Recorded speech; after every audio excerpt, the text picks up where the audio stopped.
I know most of you, but if I don't, please come up to meet me afterwards. My name is Jay. I'm the vice chair here. Obviously, Tony over here is our chairman.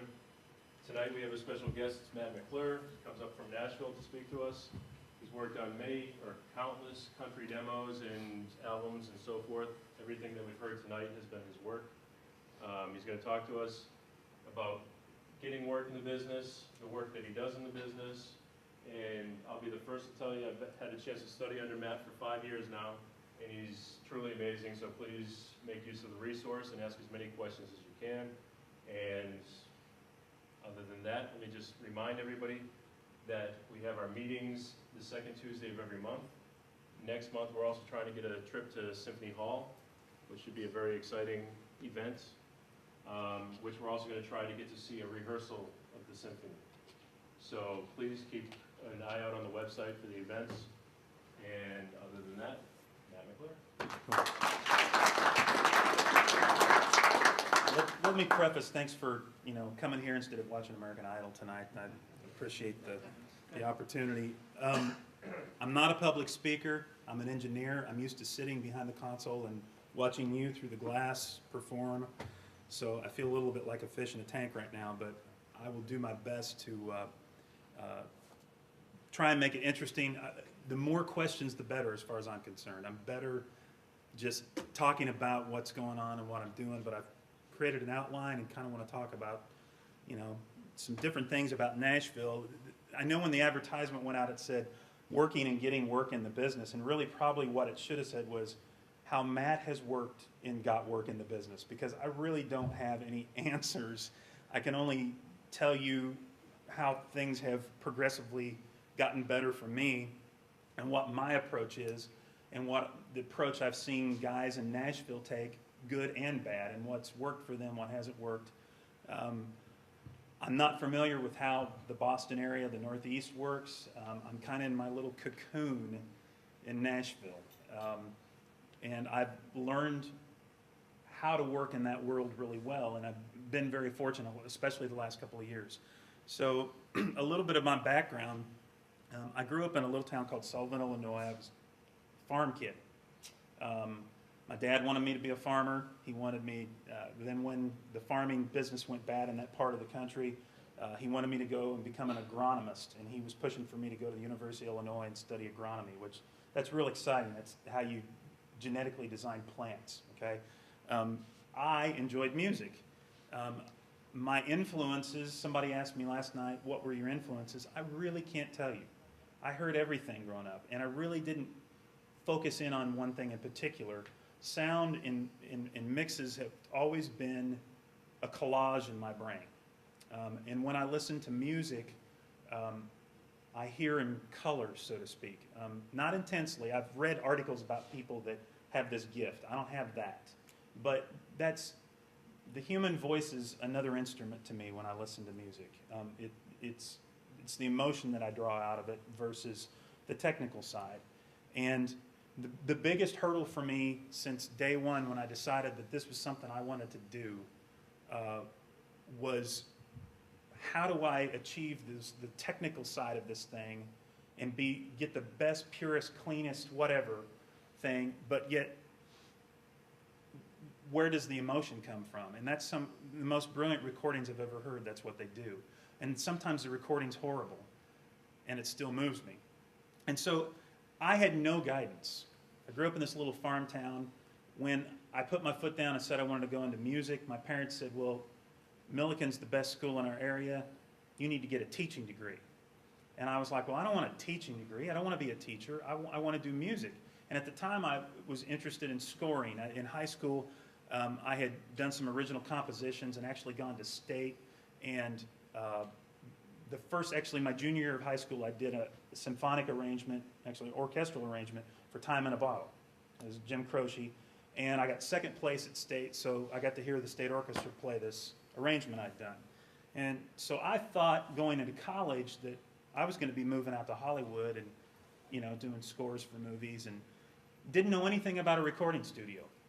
I get to college, and they had this thing called Intro to the Recording Studio course my freshman year. And I was like, that sounds interesting. So I checked it off. I needed another elective. And I walked in, and from the very first day, I was like, if there's anything that I was meant to do, it's this. It was the weirdest sensation. And I think it was because growing up on the farm, I was always fixing tractors. I was always welding. I was wiring. I was, when you're a farmer, you do everything with your hands, but you have to be creative at the same time, because a lot of farmers don't have a lot of money. And I walk into the studio, and here I loved music, and there's all these knobs and these tape machines and electronics, and it just clicked for me. And but I still didn't have a direction because I didn't know what kind of music I wanted to do. I loved everything. And my junior year, and so I'm working on jazz, I'm singing jazz, I'm studying. I was a horn player, I was a trombone player all those years. In fact, I only recently just started playing guitar in the last year and a half.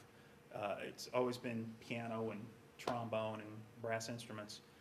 But one day, my junior year in college, my roommate was a huge country music fan.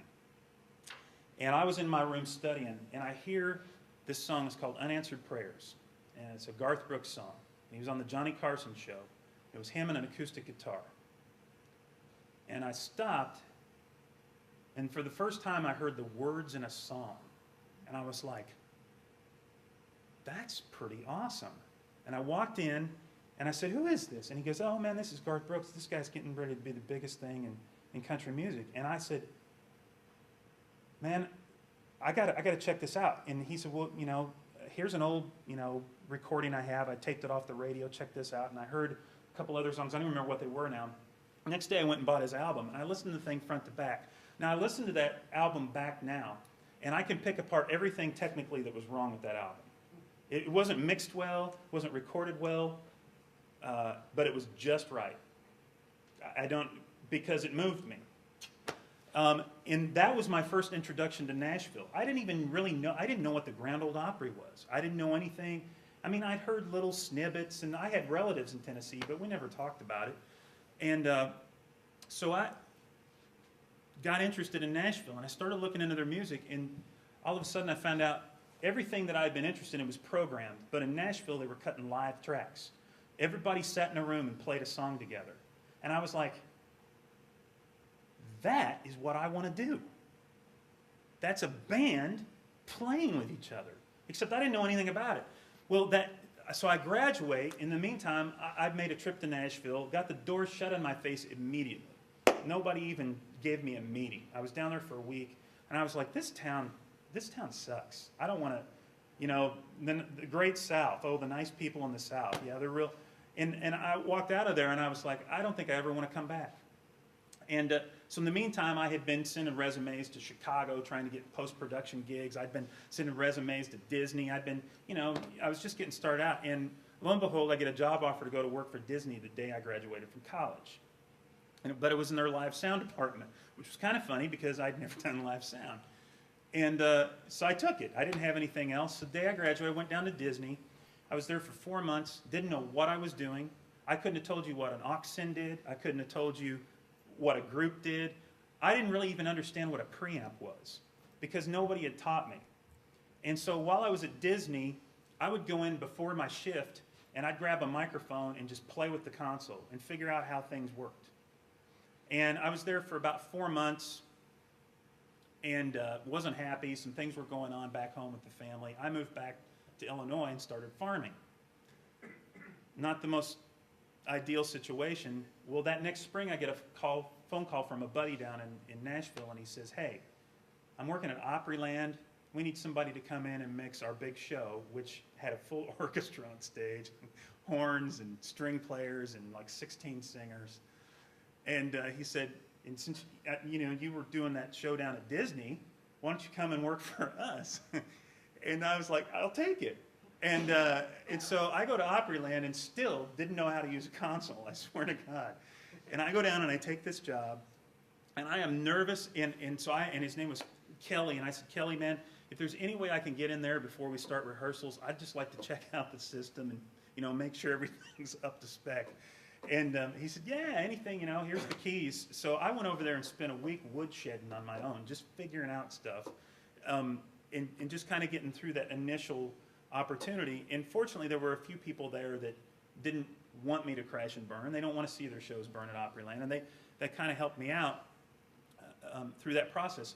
Well, in the meantime, my cousin up in Indiana, we were there over Christmas before I moved to Nashville that spring.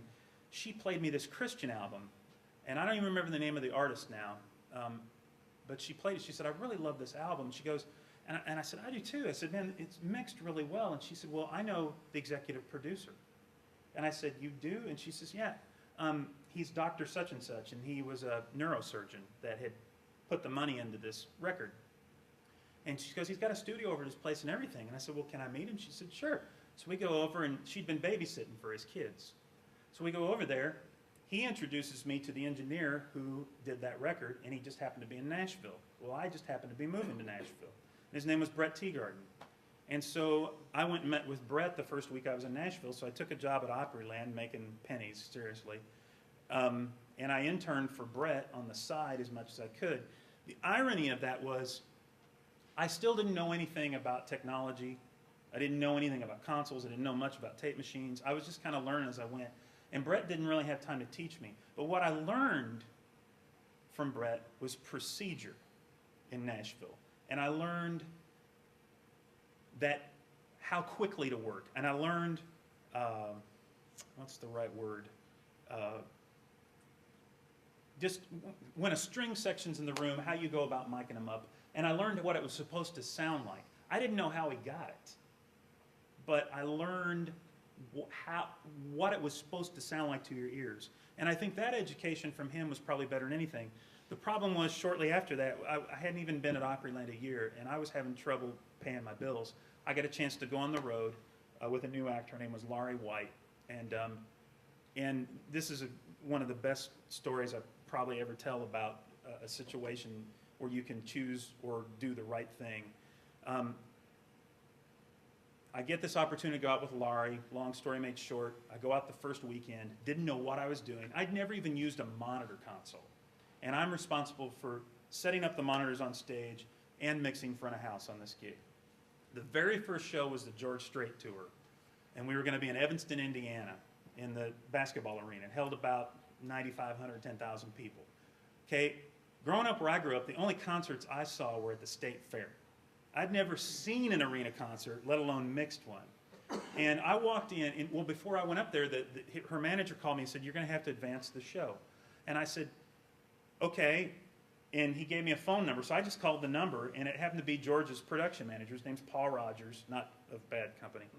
And Paul says, hey, and I said, well, hey, Paul, I said, I'm just giving you a call. I want to advance the show for Laurie this weekend. And he said, well, what do you need to know? And I said, I don't know.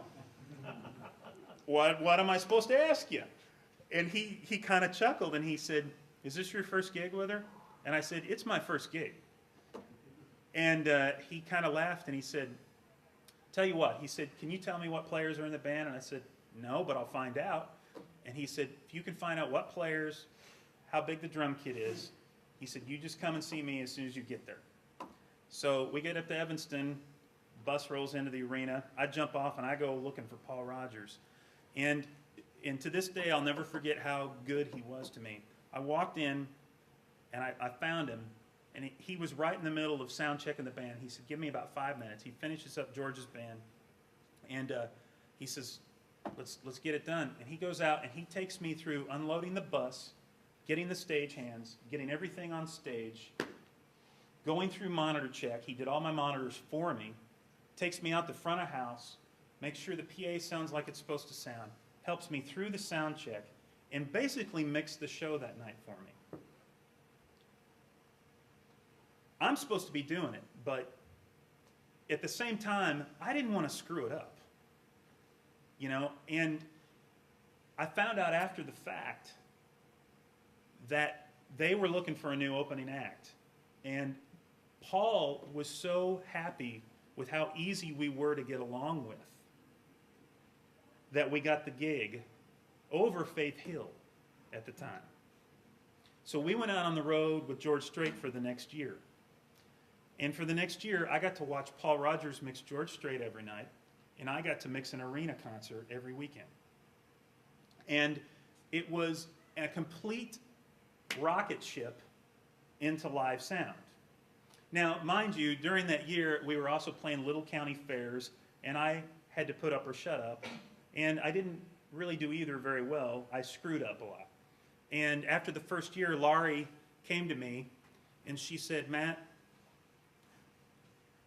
I don't think you're cutting the mustard, and I'm going to have to bring somebody on to mix front of house next year. But you work your butt off for me, and I really see that. So I want to move you to monitors.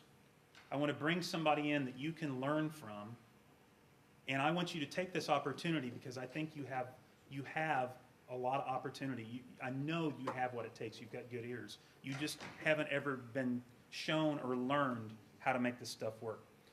And so that's what happened. And long story made short, after 12 years of touring with, from Laurie to Jody Messina to George Strait to Pam Tillis to, I was on the road with, and I was on the road with Tanya Tucker for 5 years, which I won't even get into all those stories, but I got to see and do everything. And the whole time that was going on, my whole purpose for moving to Nashville was make records. And while I was at Opryland, I built a little tiny project studio with some ADATs and a Mackie console for a guy. And I was able to go over there when I was in town, and I would mess around with sounds on that console and those ADATs. And then after that, I got involved with another facility which will remain nameless. And everything was going great. It was kind of a down period, and I was starting to kind of get my groove going on. And I was starting to kind of get some decent mixes, but it was demos, and it was low-key, not high pressure. And I built a mix room at this facility because we were having so much work, and I borrowed about 40 grand on my own nut. I went into partnership with this place, and little did I know at the time that these people weren't paying their musicians' bills on the sessions. And so anyway, long story made short, they got blackballed at the musicians union. Musicians stopped wanting to be over there, and the work died off immediately. Well, one of their competitors from across town had heard about how things had been going really well, and he called me on the phone and he said, I'd like to build a B room. I saw what you did with your mix room. And by the way, I built my B room. I mean, with my hands. It wasn't, I called up Michael Cronin or, Storick or somebody and said, hey, build me a room. I didn't have that kind of funding. And I'd borrowed all this money, and then I had a girlfriend whose stepfather stepped into the last minute and gave me $10,000 extra to complete the deal. And so here I'm in the hole now, and the studio's gone under. And it ended up costing me about $70,000. It was one of the best mistakes I've ever made. It sounds awful, but I've never had anybody teach me business skills, never had anybody to teach me about the business, about the music business. It's all been trial and error. I mean, from the console to the whatever, every day of my life. So I walk out of that, and I'm like, I got to pay this debt off. I'm not going to declare bankruptcy. Lo and behold, about that time, the Tanya Tucker gig came along. And I ended up making total bank on that gig. And I stayed on for 5 years, managed to pull myself out of debt. Towards the end of that round, in the meantime, I built this other studio for a competitor across town. Built this beautiful world-class mix room / overdub suite. And as soon as I got it built, he fired me because he didn't need me. He just wanted the room built. And he had been dangling this carrot out saying, hey, we're gonna put you to work in this room. Well, he already had the thing staffed. He just liked what I had done with my first room. And so he made me all these promises, and I did this thing on the cheap, thinking I was going to have this work. And I'm sure all of you have done some of these things or something similar. So it was a rough and rocky road. So I went back out on the road with Tanya, and I spent the next 4 or 5 years paying off all that debt. And I was just trying to pick and choose. And I thought, well, maybe my avenue in, maybe I'm going about this wrong. Demos aren't really the place to be working. Maybe I need to be trying to produce. I know all these great talented acts, and I know I've got a musical ear, and I've got guys and great musicians to work with. So I started trying to produce these acts, and I would take them to the labels, and I'd go and have meetings, and you know, I'm sure they were probably laughing when I walked out of the room because as far as anybody was concerned, I was a nobody. In fact, still, in some ways, I'm that guy. So finally, about 2000, 2001, I'd gotten married, and my wife was like, you set this goal. You said by the time you were 35, if you hadn't accomplished what you set out to do, that you were going to find something else to do. And I said, you know what, you're right. I've got like 2 years left. And I said, I need to get off the road. And so long story made short, somebody I had met while I was working for Tanya Tucker, happened to be a teacher at SAE. He gave me a phone call just out of the blue, said, hey, could you come and teach some night classes for us, teaching live sound? And I was like, there's my sign. I need to take this thing. So I jumped on it. I started teaching classes. I was still weekend warrioring. And during the week, I was trying to pick up gigs here and there. Well, next thing you know, I hear about an opportunity. A buddy of mine had been working at this place called Venus Mastering, decided to leave and get out of the business. He said, man, if you want this gig, I'll recommend you. And I said, bring it on. So I went to work for this mastering facility, which was the furthest thing from what I wanted to do. But here's the crazy thing about it. The mastering thing actually taught me about mixing. You're not going to believe how much it taught, because I got to hear good and bad mixes coming at me all day, every day. And then I got to understand and learn how it was to create a good mix and give the mastering guy what he needs. So it was this amazing experience that was handed to me just kind of by rule of thumb. So now I'm weekend warrioring on the road. I'm mastering. I'm going in at 5, 6 in the morning, mastering until my evening classes, which usually started around 5 or 6. I had to be there. And then I teach till 10 o'clock at night and go home and do it all over again. And then on the weekends, I jump on an airplane, fly out somewhere and do a couple gigs. And it was really wearing me down. Well, in the middle of all that, I get a phone call from one of the engineers who had worked at the studio that I built the room for that fired me almost as soon as I was there. And he said, man, I just left that guy. We took all his clients. We started a new place across town, and we need somebody to do vocals 2 days a week. Can you come over and do vocals for us? And I was like, sounds exciting. Well, yeah, I'll take it. You know, same rule of thumb. It comes at you, you take it. I don't know. That's been my approach since day one.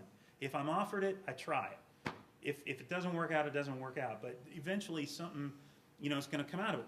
Well, bottom line is, I was there until last June. I was there for 5 years. While I was at this facility, he had the premier clients in Nashville coming to this place. And he was known as the guy to get demos mixed by. If you were a hit songwriter in Nashville, they did all their demos with us. And I found out after the fact, which was fantastically interesting to me, now that I'm working with a lot of clients that used to be over there, they were telling all of these clients that I was an apprentice. And when things were going really good, I approached the studio and I said, man, I really want to mix. I really want to be more involved. I can track, I can mix, I can do all, and I'm doing all this already with outside clients. Why don't we grow together? I said, you're wanting to expand the studio. Let's add another room on. Give me 50% of the mix work. You keep the clients you're already working with. I'll bring new ones in, and you're going to make revenue off this. And I'm telling you, I think ego got in the way. And he did not want competition. And I wasn't looking for that at all. I just wanted to work. So we kind of hit a crossroads, and what was strange was I found in doing vocals, this is one of my key things, my philosophies on keeping work, and especially with records in Nashville, with demos and all that. There are two people that are key when I'm in the room. The client, who you can call the producer, or the songwriter, whatever, and the artist and / singer.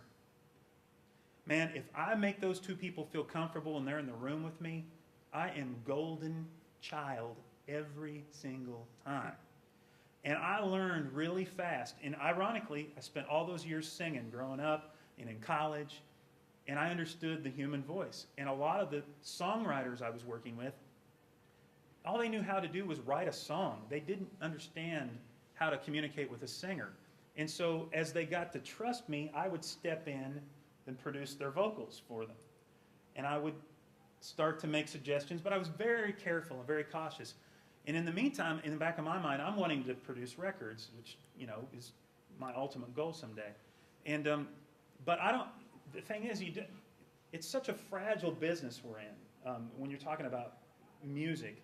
There's so many egos involved, there's tempers, there's insecurities, and so I always feel like I'm walking on eggshells. So about 3 years ago, I said, you know what?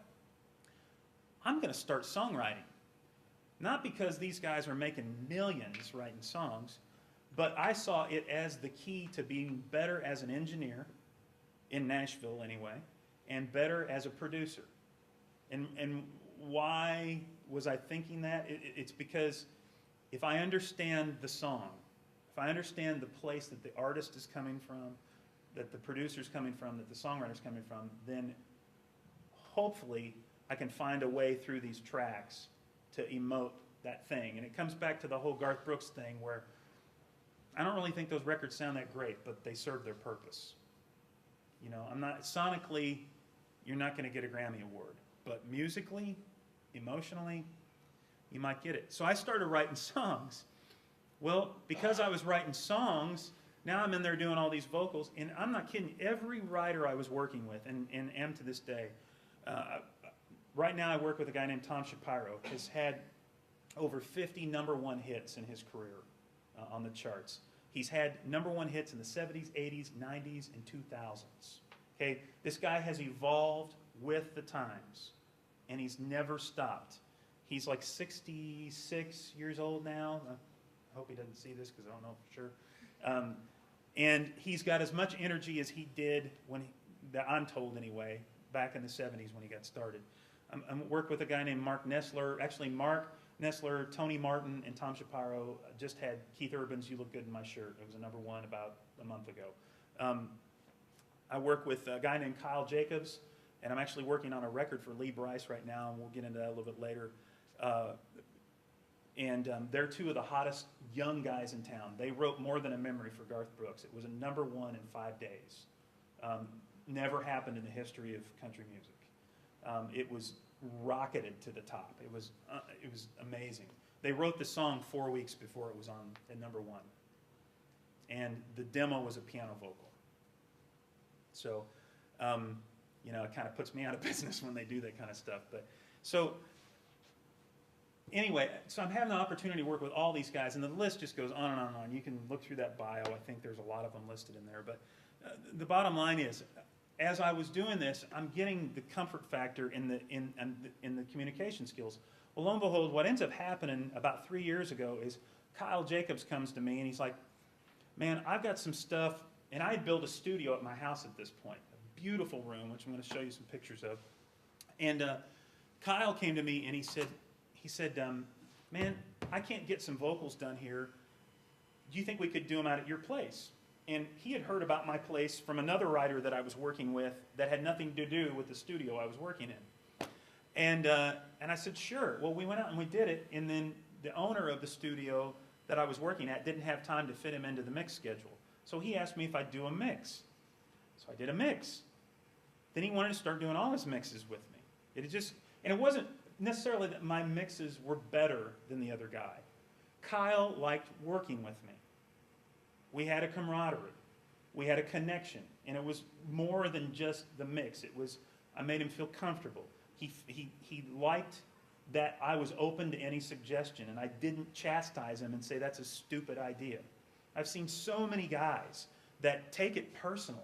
And it's like, I saw, is Jack Joseph, I can't ever pronounce his last name, is it Puig?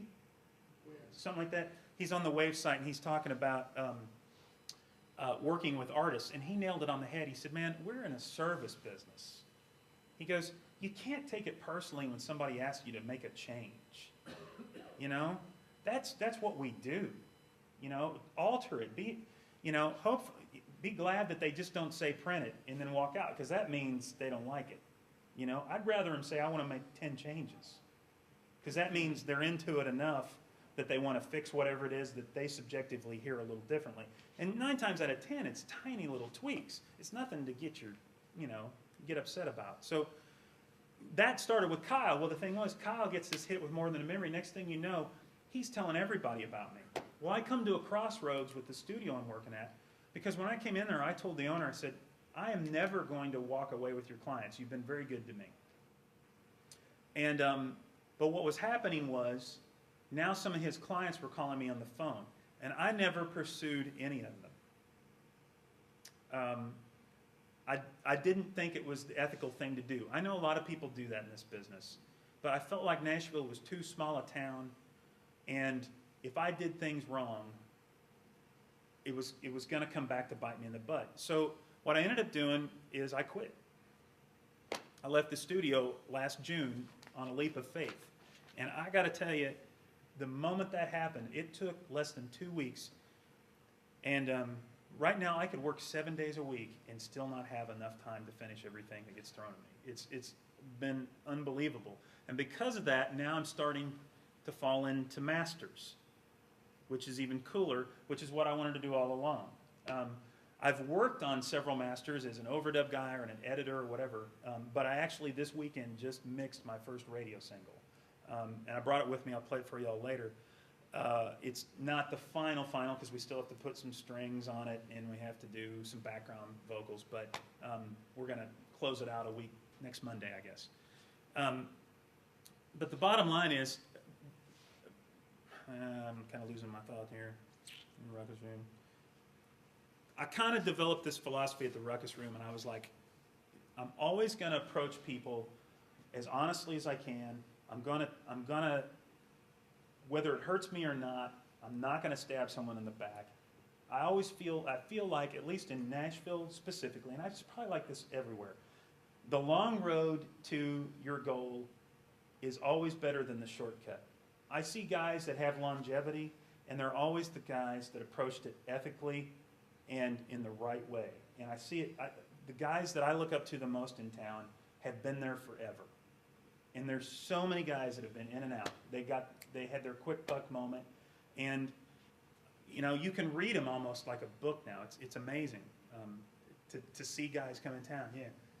Matt, so what happens now if you get a call from one of your former boss's clients? I work with them. You do? Yeah, because while I was there, I never had a conversation with anyone saying, hey, I've got this going on over here. Would you like to come and work with me? The whole time now I don't think it's unethical. He's a competitor now. But at the time, I was not going to undermine his business. Now, the other thing I haven't done since I left, I have never got on the phone one time and called his clients and said, will you come work for me? I've not done it one time. Ironically, a lot of them have come over to me. And my theory on that is, and I'm not in the game of bashing people, but I treat them right. And I think that's why a lot of them have come to me. And so, that's really... And from an insider's point, yeah. What engineers and producers are the good guys down there?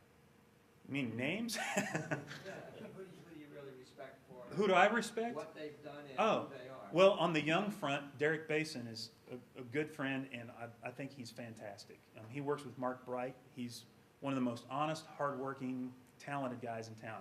On the older front, Jeff Balding is one of the classiest guys you'll ever meet. If you bump into him anywhere and have a question for him, he will answer it in a heartbeat. He'll take the time to talk to you. He never puts anyone down. On a session, he's always upbeat. I don't know, Jay, have you ever heard Jeff Balding say a bad thing about anyone? No. He's just class act. Justin Niebank does all the Keith Urban records for Dan Huff and did the Lone Star stuff. Classy guy. Y'all might even know Steve Marcantonio, some of you. He was up in this neck of the woods. He was a New York guy for years. Steve, he's a little crasser, but he's a great guy. I met him actually for the first time about, I guess it was October, November. I was at Ocean Way. I was doing a demo session. It was the end of the day, and my assistant was doing a couple punches for me because I was wiped. And I was standing at the back, and Steve had been working, the assistant's name was Ben Harper, and Ben had been out the sound kitchen forever, and he had just moved to Ocean Way. And Steve walked in the room, and he didn't look anything like I remember. He was a little short guy, kind of Italian, had some long hair. And he was all happy, and he walks in, and it's the end of the day for him, too. He's been working in the A room across the hall. And I didn't recognize him. And Ben says, oh, man, this is Steve Marcantoni. And I turned, and I was like, dude, I was on the road with Laurie White when you were making her records. and he looked at me, and he said, well, I stuck my head in here. He said, I said, something sounded pretty good. And he said, is this your session? And I said, yeah, it's my session. And he goes, man, where did you come from? And I said, I've been here all along. I just haven't had a break yet, man. And he goes, man, it sounds great. And we got to talking, and he was just the super nicest guy. He could have walked in and put me down, or tried to intimidate me. Didn't do it. So there's a few examples, but yeah. You're talking about how you've come up now for a number of years. Yeah. Now, being working in those studios for the assistant engineers coming in today. Yeah. What do you see? What are assistant engineers or people going for that position in Nashville? Yeah. What do they have to do to get a job, get in? Well, the irony is part of it, but I'll tell you what.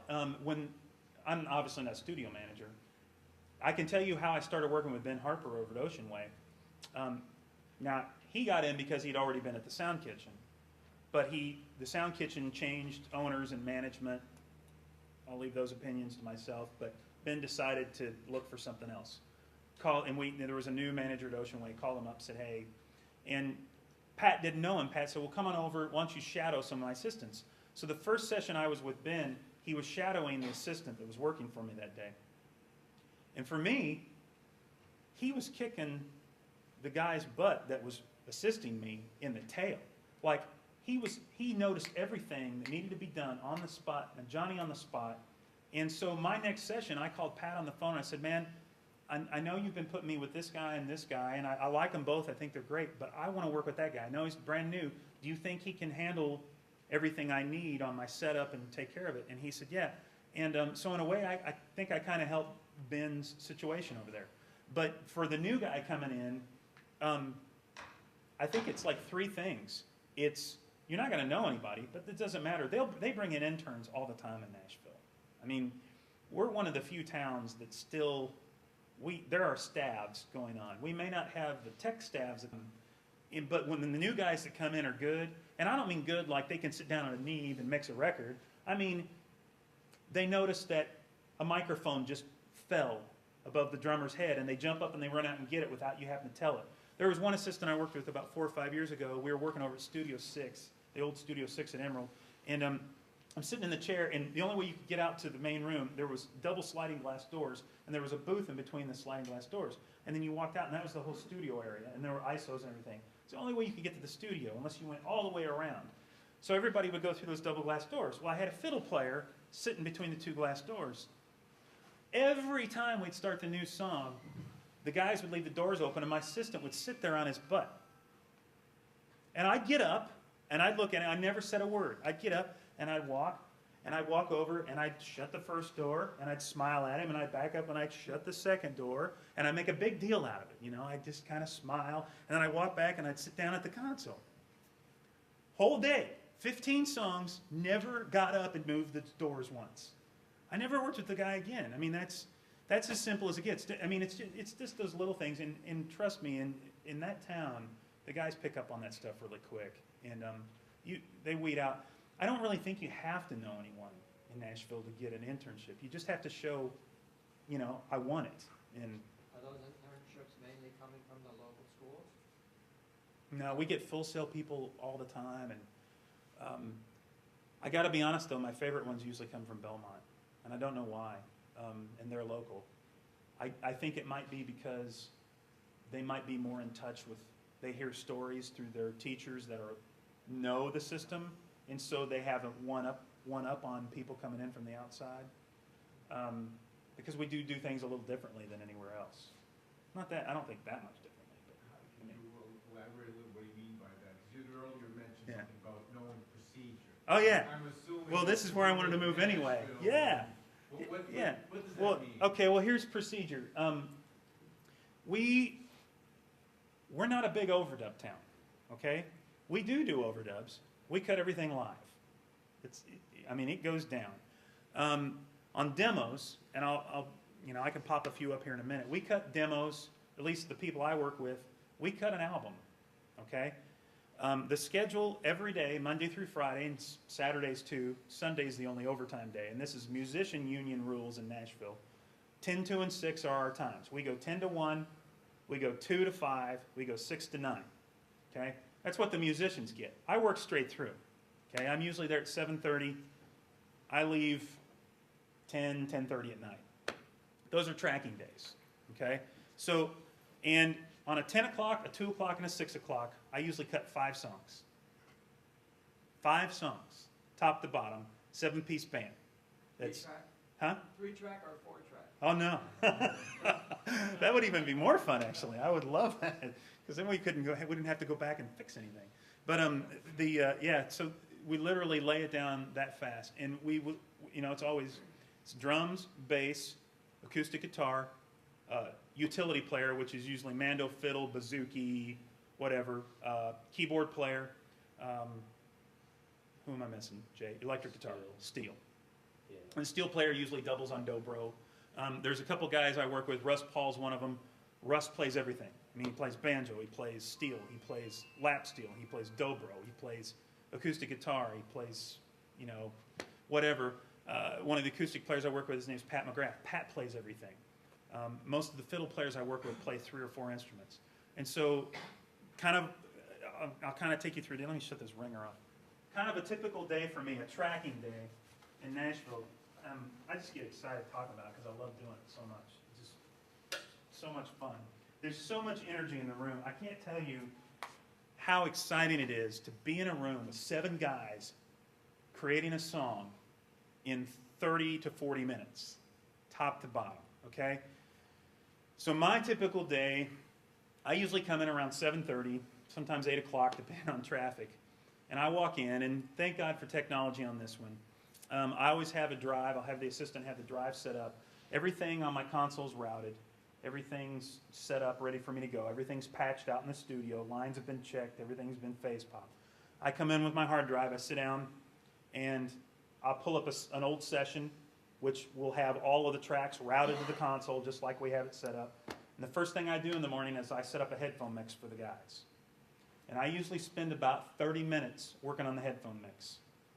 I'm not kidding. And I get it tight. I make it sound like a record in their heads. Most of the studios I work with use multi-cue systems. So they have anywhere from 8 to 16 faders that we can split stuff out. But I always do a 2 mix that's just smoking. It's pumping. It's usually heavy drums with everything else laid in. The guys always want heavy drums because they want to feel the groove. They want the time. And so kick, snare, and hat are ultimately important. They could care less about the toms. Overheads are kind of a taste thing, and that's usually the one spot in the cue mix that we spend the first song kind of overhead in rooms, getting those dialed right in. And that's, when I say first song, that means first pass. But I spend the majority of my time, because, sonically speaking, every guitar track's going to sound a little different, but their levels are going to be close. I cut them all the same, right? So the old tracks that I cut from a session a week ago are going to work just fine for today. And then when the guys sit down and we play the first song, I'm getting their headphone mix. But that's kind of my first step. The second step is I get the control room rocking. And one of the things that I like to do, I like to have a very in-your-face control room mix. Jay says it's too loud. Most of my clients want it that way. I turn it down whenever I can. That's one of the downsides to tracking. But I have a lot of routing going on the console. I'm doing parallel compression on several drum channels. I'm doing different reverbs and effects to get things in different songs, and I have different things that I push up, whether we're on an up-tempo or a ballad. And it's all kind of preset, and I'll pop up my template here in just a second and kind of show you how I work. But so that's kind of it. And then the guys and this is no kidding, the cartage usually, a lot of times will be showing up around 9 o'clock and setting their instruments up. So I haven't heard a sound yet at 9 o'clock, and downbeat is 10. 10 o'clock is downbeat in Nashville. So the guys usually filter in at a quarter till, 10 till. Their drums are set up, the keys are all set up, and so I'll have an intern or assistant go out, I'll have them smack a snare, hit a kick, we kind of get some drums played, and I get them roughed in. I do line checks on everything else. I can't really hear guitars, nothing, until the players are there. So I wait on that. And the guys walk in about 10 till. They'll usually sit down in their chairs and they'll grab their axe and they'll noodle a little bit. And I'm just watching out the window. I'm not telling them, hey, I need to hear this. And I'm just watching, and when a guy grabs an instrument, I'm grabbing it. Okay, I got that one. You know, he steps over the piano. And I got to talk back out there. Usually there's speakers set up in the studio, and if they miss something, I'll go, hey, you know, Howard, can you jump on the B3 real quick? I need to hear it. And typically speaking, at 10 o'clock or 10:05, everybody's in the control room, and we're ready for the first demo, or the first, and usually what it is, it's a guitar vocal, or maybe it's a piano vocal. And that's kind of where all of this is going to come into play. And what we do is we listen down to it once. Usually the songwriter or producer gives their basic roadmap. It might be as simple as saying, I kind of want this to have a Coldplay feel. And that's all we say. Sometimes it's more detailed. It depends on the track, okay? And then the guys follow these charts. We use something called the Nashville number system in Nashville. We don't look at music notes. And let's see here. That's my chart. Where did I put that? Let's back up. Outline. That's somewhere. Nope, that's not it.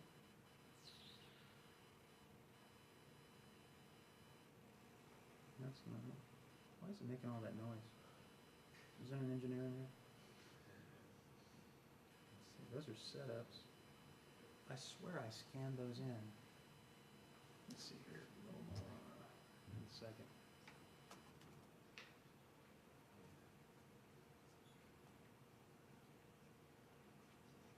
Let's see. Phone book,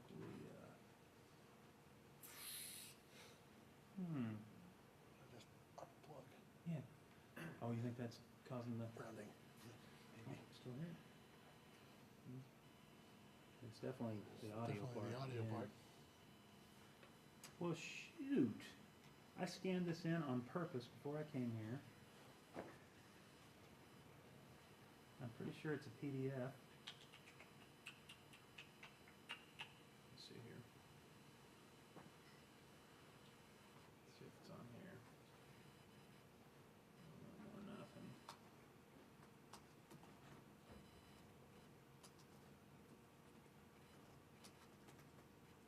Can't type either.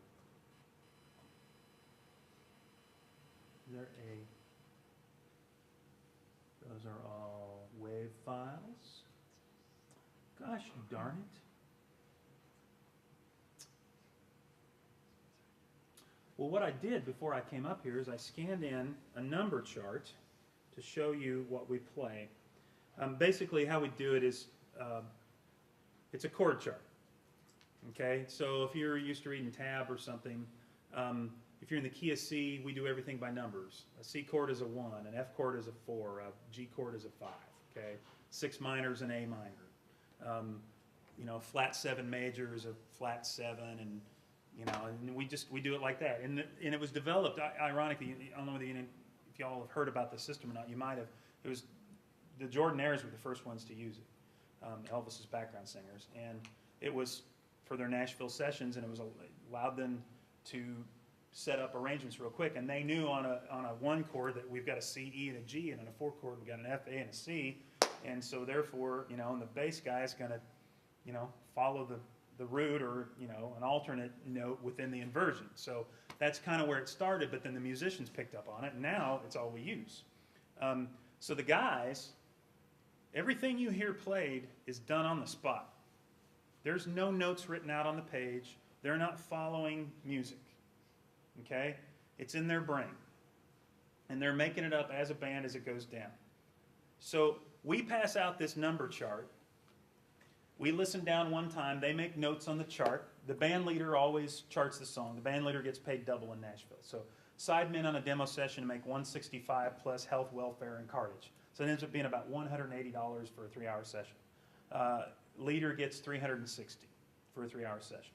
Okay, and so leader gets the extra work. He gets to call all the players for you, and he gets to write the charts. That's just part of the deal. So in a 3-session day, leader's making, what is that, 180 times, or 360 times 3 is 900, 1,080, $1,100 for the day is what the leader's making on demos in Nashville. Our typical overall budget, most publishers like to stay in the $750 a song range for a demo. Most of my clients were in the $1,000 to $1,250 range is what our demos cost. But instead of cutting at, Jack's Barn, I cut my demos at Ocean Way. There's another place I used to work at a lot called the Tracking Room. I work over at Sony Tree quite a bit. And one of my things has always been make them sound a little better than the other guy. Make it as much like a record as you can. Make it for demos, get it in your face.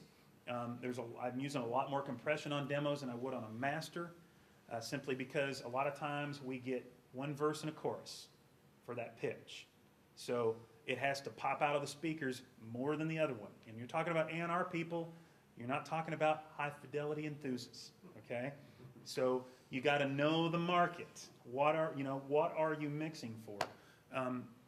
The master I'm going to play towards the end of the night is just the opposite. I'll even show you the waveform compared to the demo I'm going to play you. It's completely different. The demo's just a wall. The master's got 2 dB of headroom above all the peaks. Okay, I was telling some of y'all earlier tonight. I'll let the mastering engineer mess it up, but I'm not gonna. But anyway, so we go through that chart. Next thing you know, the guys go out. They sit down in their chairs. We get, we've already worked out the tempo. The drummer always has. We're all tapping Pro Tools, one of the two. They got the tap function, literally, they walk out, sit down on their chairs. I roll click, and I go red on the first take. And usually the first take, we don't nail it. Every now and then we do. It just depends on how straight ahead the song is. A lot of the stuff I'm working on now is more out of the box. The songs you're hearing on the radio, we were demoing a year and a half, 2 years ago. Okay? The stuff that I'm doing right now, you're going to hear next year or the year after. So that's kind of how far ahead we are with what's being written and the sound that's evolving in the demo world. Records, typically in Nashville, how do I say it, Jay? They copy the demos? Almost exactly. Almost exactly, yeah. So the work that we're doing in the trenches, another guy gets to take all the credit for in a way. I mean, it's pretty amazing. Yeah. They don't, the purpose of the demo, I presume, is for the musicians or the producer to market this music as a commodity. The music itself. The songwriter. The song. Yeah. Songwriter. Yeah. Songwriter. Yeah. But you're saying that the way that you mixed down or mastered the demo is the way that they did it for the record. Did they go and re-record? Oh yeah, every time. But they mixed it like how you did. Not necessarily, but they'll definitely. What do you mean by that? Well, they'll the parts that are played, the hooks that are used musically. A lot of times the exact arrangement, everything down to a T is used just like we did on the demo session. Same players. Yeah, a lot of times same players. They'll be like, man, I loved what that guitar player did. That riff he was playing, let's get, find out who did that, let's get that guy in. And it comes out sounding the same the second. Sometimes better, sometimes worse. I mean, it just depends. And everybody puts their own spin on it. There are producers in town that can take an amazing demo and just make it even better. And those guys blow my. Dan Huff is one of those guys. He's stupid good. Mark Bright is stupid good. And I mean, there are guys that can take it to the next level. But then there are other guys that I'm not going to mention that sometimes lets you down. I mean, Tom Shapiro always makes a joke on a session. He'll always say, "Man, that's the best that's ever going to sound." And I always wonder, is he joking, or was he being serious? And I think it's a little half and half. But here's the cool thing about that. For producers and engineers coming up through the ranks of Nashville, what has happened is all of the forward stuff that I've been doing now for the last mostly 2 years has come to fruition, and now I'm getting the phone calls to move into that world. And hopefully it'll be a long-term thing for me. I don't want it to be up and down. But it's because they've been hearing the work that was done here. And I think probably all the music business is like this, but we kind of joke, we've got the steel curtain in Nashville. You can't get to the wizard because there's that steel curtain in the way. And then all of a sudden, just one day, you're standing on the other side. And it really doesn't happen that way, but it certainly almost feels like that to me. Yeah. Yeah.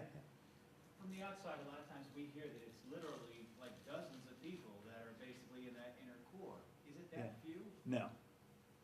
I'd say musician-wise, let me talk musicians, I'll move to producers. Musicians, there's 25 guitar players that play on all the masters and demos all the time. And then there's a smattering outside of that group that play as well. They're just not as busy. Steel players are the smallest group. There's about 10. Drummers, there's easily 25 to 30 guys. We all have our favorites, but and then fiddle players are kind of like steel players. There's probably 12 guys or so in town that are doing most of the work. Acoustic players, man, 15 to 20, maybe 25, because some of those guys can double on electric. And it varies by position. So, I mean, just in the musician circle, there's 100 to 150 guys that do all the demos and records. And then there's other people from the outside. But, I mean, you got to think about it, too. Last year, I mixed about 650 songs. Okay? That was one small piece of the pie. But we cut 5 songs every 3 hours. That's just in the studio I'm in. There's 25 other studios doing the same thing when I'm at my 10 o'clock with 25 other guys. And so there's a lot of music being cut every single hour of every single day in town. And so there's a lot of work. It's just not all the same level. Yeah. I'm sorry. No, go ahead. All right. I was wondering if you wouldn't mind speaking to the economics of the Yeah. demo world that you speak of. Because it sounds like you've got 7 guys that are all union. You have to pay them. You have to pay Yep. the studio. Mhm. And coming from a songwriter's perspective, it seems like a big investment to give to an A&R guy or Oh, yeah. maybe another set of musicians, some other people you might know. Definitely. They might listen to it, turn their nose up, and then say, you got anything else? Yeah, you And couldn't have said sounds it like better. Could be 12 grand, 15 grand. No, they'll walk away, one 5-song session, they walk away on my sessions with about a $6,000 to $7,000 bill. So this is in your own studio, so you're. No, it's not. I mix at my place, but we track in other studios. But that doesn't all go to me. I wish it did. I'd bring it on. I mean, we've got the cost of the studio, we've got the cost of the assistant, I've got the cost of the players. Cartage bills are killing me right now. We'll spend $650, $700 just on cartage for all the players. Cartage is, for anyone who's not familiar, when they take their racks of gear and they set up everything for them. But it's because those guys are doing like I'm doing. They're jumping from room to room. They can't run their own gear around. If they'd be working till 2 in the morning every night, they wouldn't be giving you your best. So that's why we have cartage. But the thing about what you're saying, you're right. There is an investment. That's why a lot of publishers like to keep their bill to $750 a song or under. As an individual, it's tough. I mean, I don't know how you could compete without a publishing deal. Would you mind speaking to the return on the investment? I'm just curious. Oh man, have you been to Vegas lately? Well, I'm just I mean, I'm being honest with you. It's tough. Yeah, I mean, do you get one, I'm guessing the business is changing such that sometimes you might just get a one-time fee, so maybe you'll get points, maybe you won't. Maybe Well, on the, you mean from songwriter royalties? Well, yeah, after you give it to an A&R guy, and they say, Right. oh, wow, this is cool, this would sound good, and Yeah. this person doing it. Well, if you How have do all your own publishing, let me give you the high side and let me give you the complete negative. If you own all your own publishing on a country single, and you're a co-writer,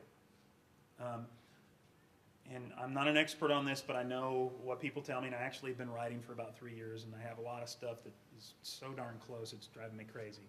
But if you have a number one hit on the charts for about 9 months up and down, your radio royalties from that hit are gonna be, let me think, 3, 6, 9, almost $500,000. Your mechanicals are based on record sales, obviously. So,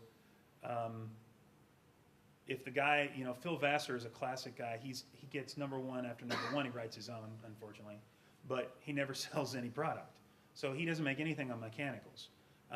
But typically speaking, Jay, can you help me on the numbers on mechanicals? Is it like Roughly 9 cents. 9 cents a copy sold? So if you sell 1 million copies, you're going to make 90 grand. But that's split. That's total. Then that's split between the publishers. So if you have 2 writers and you own your own publishing, you're going to make $45,000 on 1 million sales as a writer. What percentage would you say of the demos that you make in a year actually end up paying off? Mine, Or yours? probably Somebody mine. in Nashville? Mine, I'd say last year I was batting about 45 or 50%. Yeah, Wow. yeah, it's pretty unbelievable. It's really weird when I listen to the radio right now. You're like, That's like not normal. Ted Williams of Nashville. No, not really. Yeah, it's really kind of crazy. That's only happened in like the last, year and a half, 2 years. The other guys, not so much success. But again, my client list are the guys that write the hit songs, and it's, don't fool yourself. It's very political. I mean, I'm not here to sugarcoat anything for anybody about any of this. It's awful. And one of the things that I find fascinating is I'll see on these forums online, guys, they've got kids and wives, and I've got a wife. I don't have any kids, and thank God I have a mix room in my house. I wouldn't see her. And I try and set aside time every week to spend with her. And a lot of nights, like if I'm not under super gun, I'll try and quit by 8 o'clock at night. And she's got a music background. She's super understanding. And sometimes I can't walk upstairs, and I want to so bad because I know how important that is. And so you see, it's like being a fighter pilot. You see a lot of failed marriages. You see a lot of bad things, guys that do what we do. The downside to that is it depends on what level you want to work at in the business. And once again, my experience is in Nashville. And there are guys that balance it all very well. Jeff Balding is he's got a wife and kids. He's the greatest guy. He has a great marriage. He has a great setup. I hear the same things about Justin. I mean, there are guys that are balancing it all, but it's tough. And to especially in the beginning, I'm hoping as time goes on, I don't necessarily want to ever be the guy that gets picky about what I'm working on, but I'm hoping that I'll be afforded a little more luxury as I get more entrenched in town, as more people get to know me and are rooting for me, wanting to do stuff with me. So that's kind of, yeah. Can you show you the pictures of your studio? Yeah, yeah. Can I just ask you a question about the business down there? For the most part, record companies anywhere else are pretty much minimal, and there's a lot of online stuff happening. I mean, what's happening in Nashville? Is it affecting? It's weird. When you look at record sales, and again, I'm not on the economic side, I like to have one ear kind of turned there, and maybe I'm ignorant for thinking this way, but I don't have any control of any of that. So I tend to not look at it too heavy. Because if we're all going down, we're all going down, and I'm going to be part of it. But only thing I know is my approach is kind of more, I'm gonna be better than the other guy. I'm gonna provide something the other, and hopefully when we do start sinking, they're gonna keep coming to me.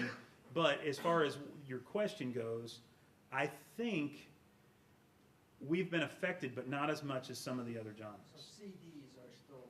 Yeah, but it's a select few, but it's always been that way in country. I heard just today on NPR, they were talking about this, and they said it was kind of odd how the decision made long ago in the vinyl days Yeah. to take singles out of the market and basically require the customer, if they wanted to hear Stairway to Heaven, they had to buy the Led Zeppelin 4 Yeah, exactly. album, you couldn't buy the single. And what happened is that Steve Jobs and iTunes turned that. Oh, yeah. That now. Which is good or the bad, main depending on your market now, perspective. I I don't mean, know how CDs are doing, but they're basically, Mhm. Tower Records in New York City closed, I don't know how many, 3 or 4 years ago. yeah. From what I understand, is the single. Oh, yeah, it's king right now. economic Well, future. in case in point, all the demos that I'm doing, everything is single driven now. Everything we do is we're thinking radio, 100%. In the 90s, so I hear, I mean, I was on the road at the time, everybody was focusing on getting an album cut. My personal take on it is it's going to make things better in the long run. I think there might be some suffering in the interim, but if people are forced to write better songs, and that's what country music's about. We're not about, Concept albums. well, actually, no. If you haven't heard it, check out Jamie Johnson's new record. It's up for 4 Grammys. It is one of the best concept albums in country music But in then a long as a time. work of art, you're buying, it's not a single, you're buying. You're buying the album. You're buying, Yeah. 70 minutes of music. Yeah, and what's ironic now, of course, I'm not touring anymore. When I walk into Target and Walmart and around Nashville, or even when I go up to Illinois, where some of my family's from, and I stop in Walmarts and Targets, the majority of the CDs that are still on the shelves are country music. They're not pop and rock. Now that's Midwest and South. I don't know about Northeast. And I've got nobody around me singing doom and gloom. I don't know if I'm living in a bubble. I might be. I'm not going to say I'm not. I really don't. I mean, I don't really have all the answers, but it seems like at least the energy around me is so positive, and nobody's worried about the record labels falling or not. I think everybody in Nashville has this outlook of, you know what, if they do, they do.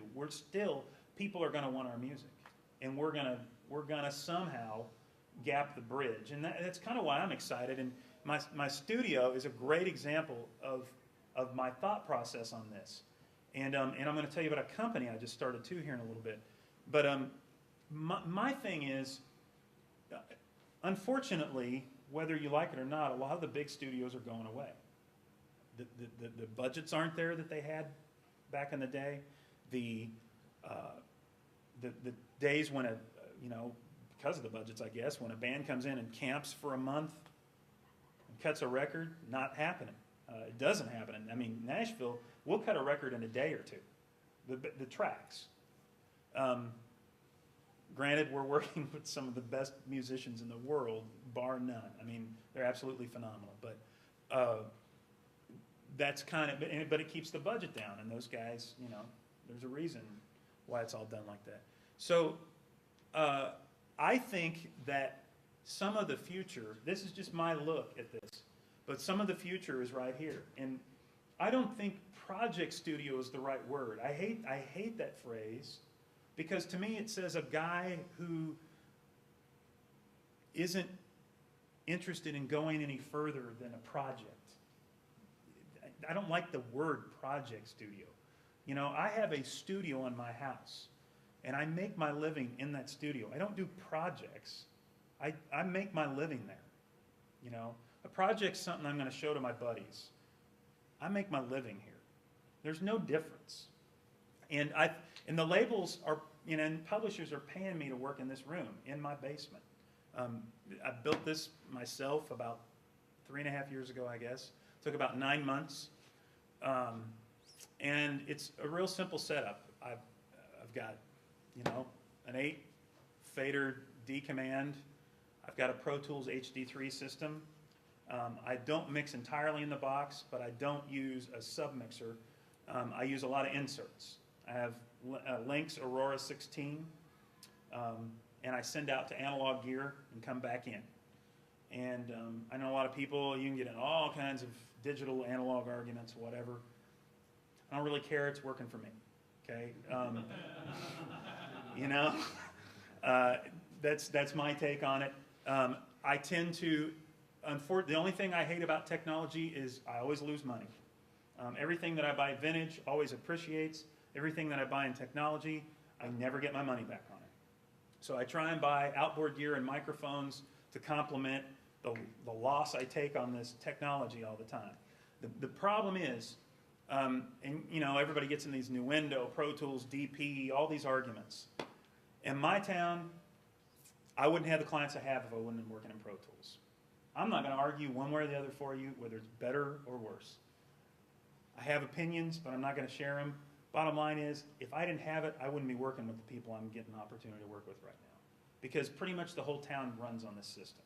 So I jump on the bandwagon and I do what I have to do to survive. That's part of it. So I use this, but I use a hybrid of outboard gear in the studio. There's the PCM 96s, by the way. Haven't even got them racked up yet. Let's see, it's just a little keyboard. That's all I ever use that for is to check a key. Let's see. And there's my little rack over here on the left. Not much. I mean, it's really, I'm always wanting more, but I after losing 70 grand several years ago, I'm very cautious about how I spend my money. And I buy quality, not quantity. And in the meantime, I find workarounds. You can see there's a patch bay over here. This is the Xmon. Down here is my Aurora 16. There's a headphone amp under here that runs into the overdub booth. These are called Barefoots. I don't know if any of y'all have seen them.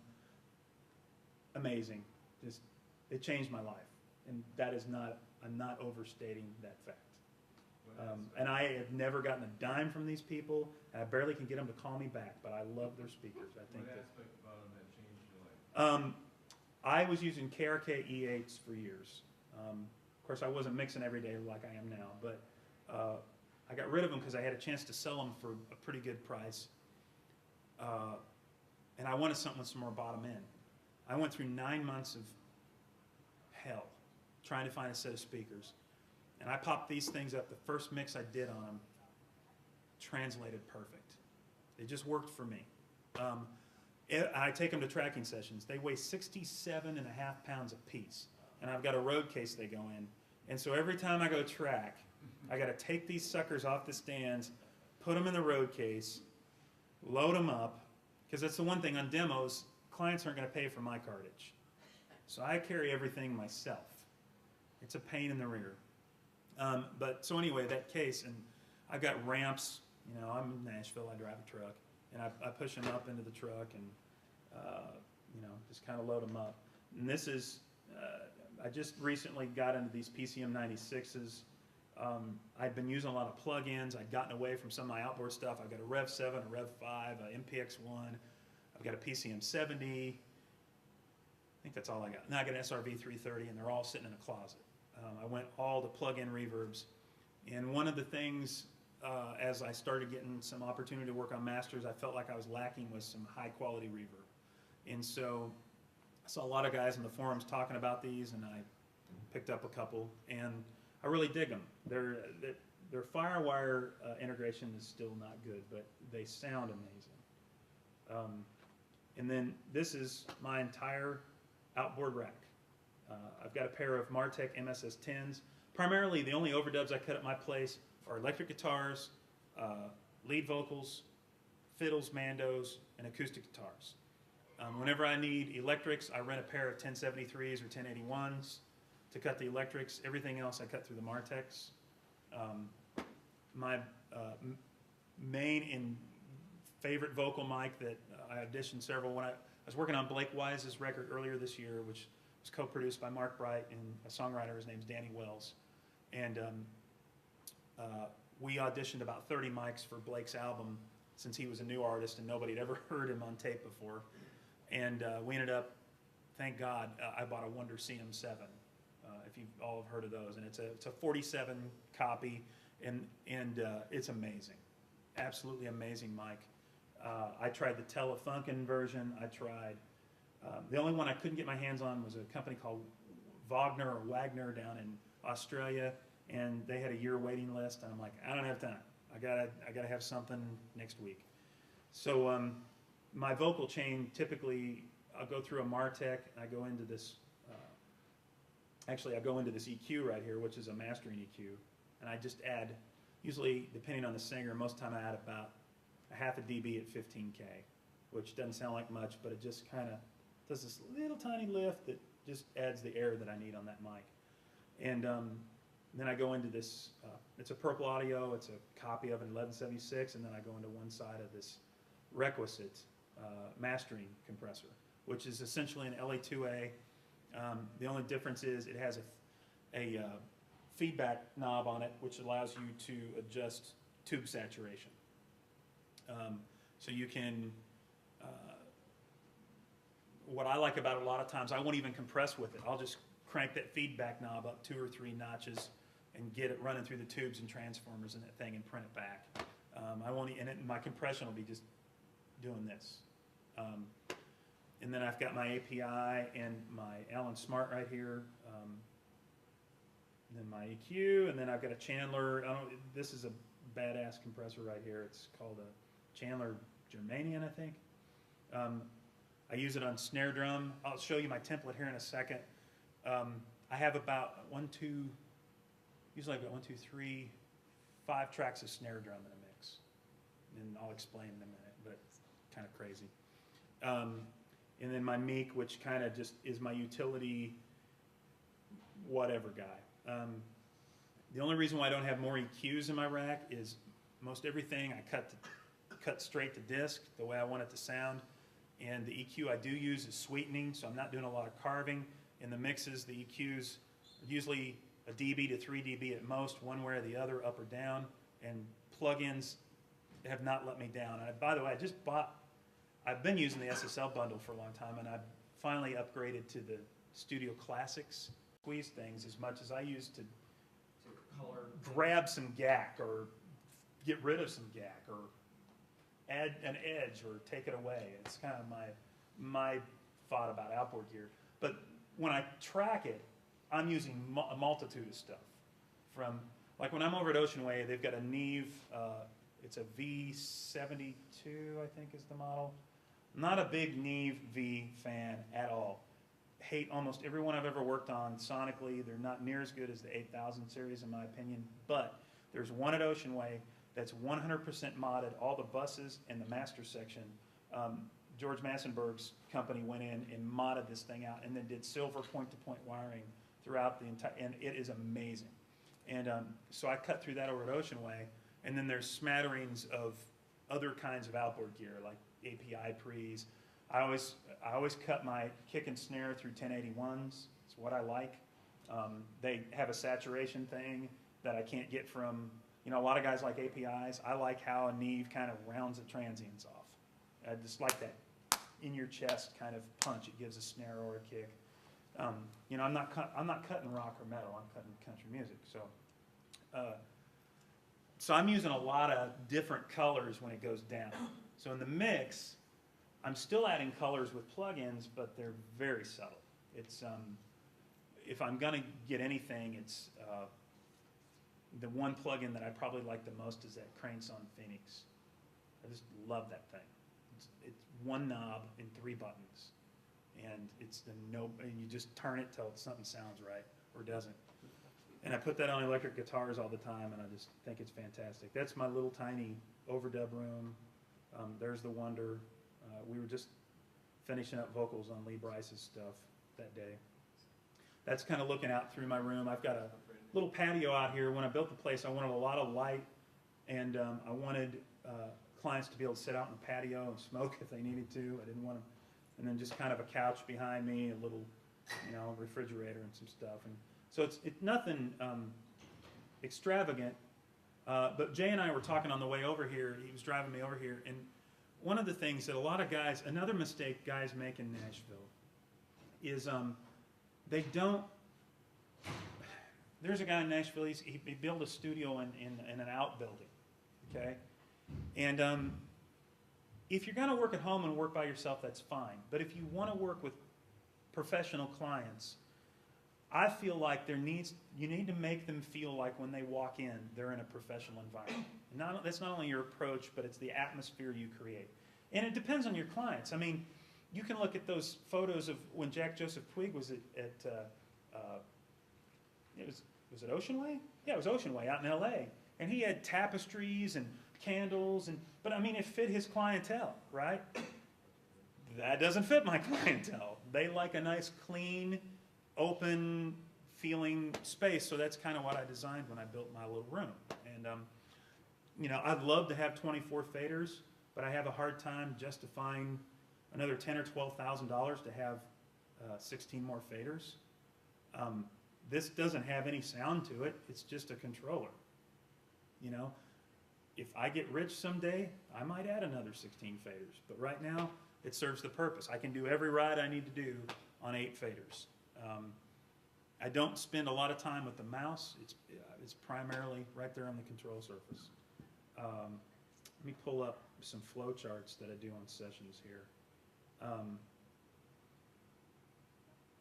Jay was in town in December. I went in for 2 days, December 9th and 10th. I cut 26 songs in 2 days with 6 different writers. So we cut 26 songs, 6-piece band. We didn't have fiddle, utility guy. And this is one of the things I send when I'm advancing a session to the assistant. And it basically, this lists out all my extra stuff. I'll show you my Excel spreadsheet. But I basically say, okay, guys, here's my cue system. At this studio, they've got 14 channel mixers, 4 of which are stereos. This is how I want my cue system laid out. I sing the scratch vocal in the control room on demos. Because the scratch vocal is always done by the songwriter. There's no artist. We hire a demo singer later to come in and sing.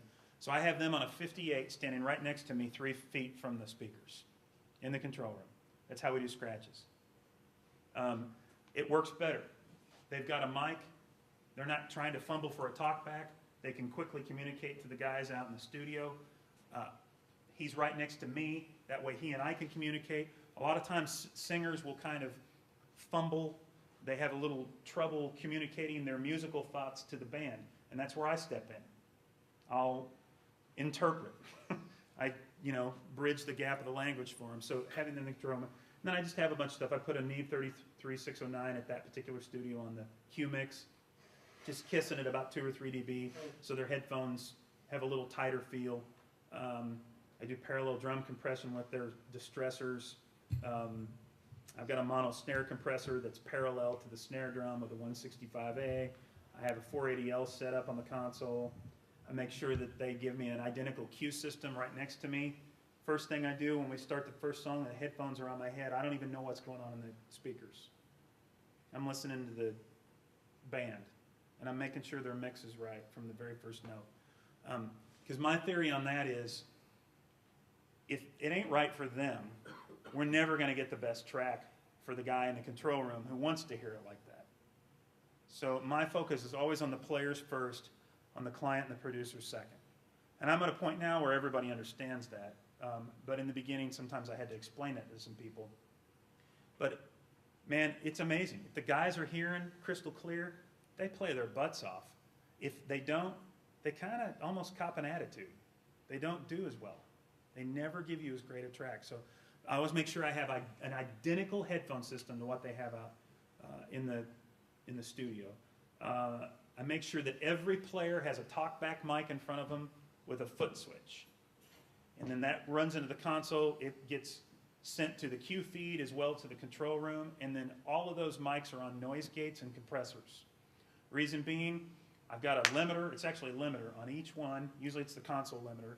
It's because if the drummer decides to whack his snare drum while somebody has their talkback mic down, I don't take out everybody's ears in one quick moment. the limiter catches it. And then noise gates are always on there for whatever reason. Talkback foot switches in Nashville don't seem to be shielded, and so you get radio stations coming through with all that compression. And so if you gate them off, then they don't show up. And then I always let them know I'm bringing monitors and some pre's and compressors. Give me a call. So I send that to them, and then the other thing I'll send is, where's this 12?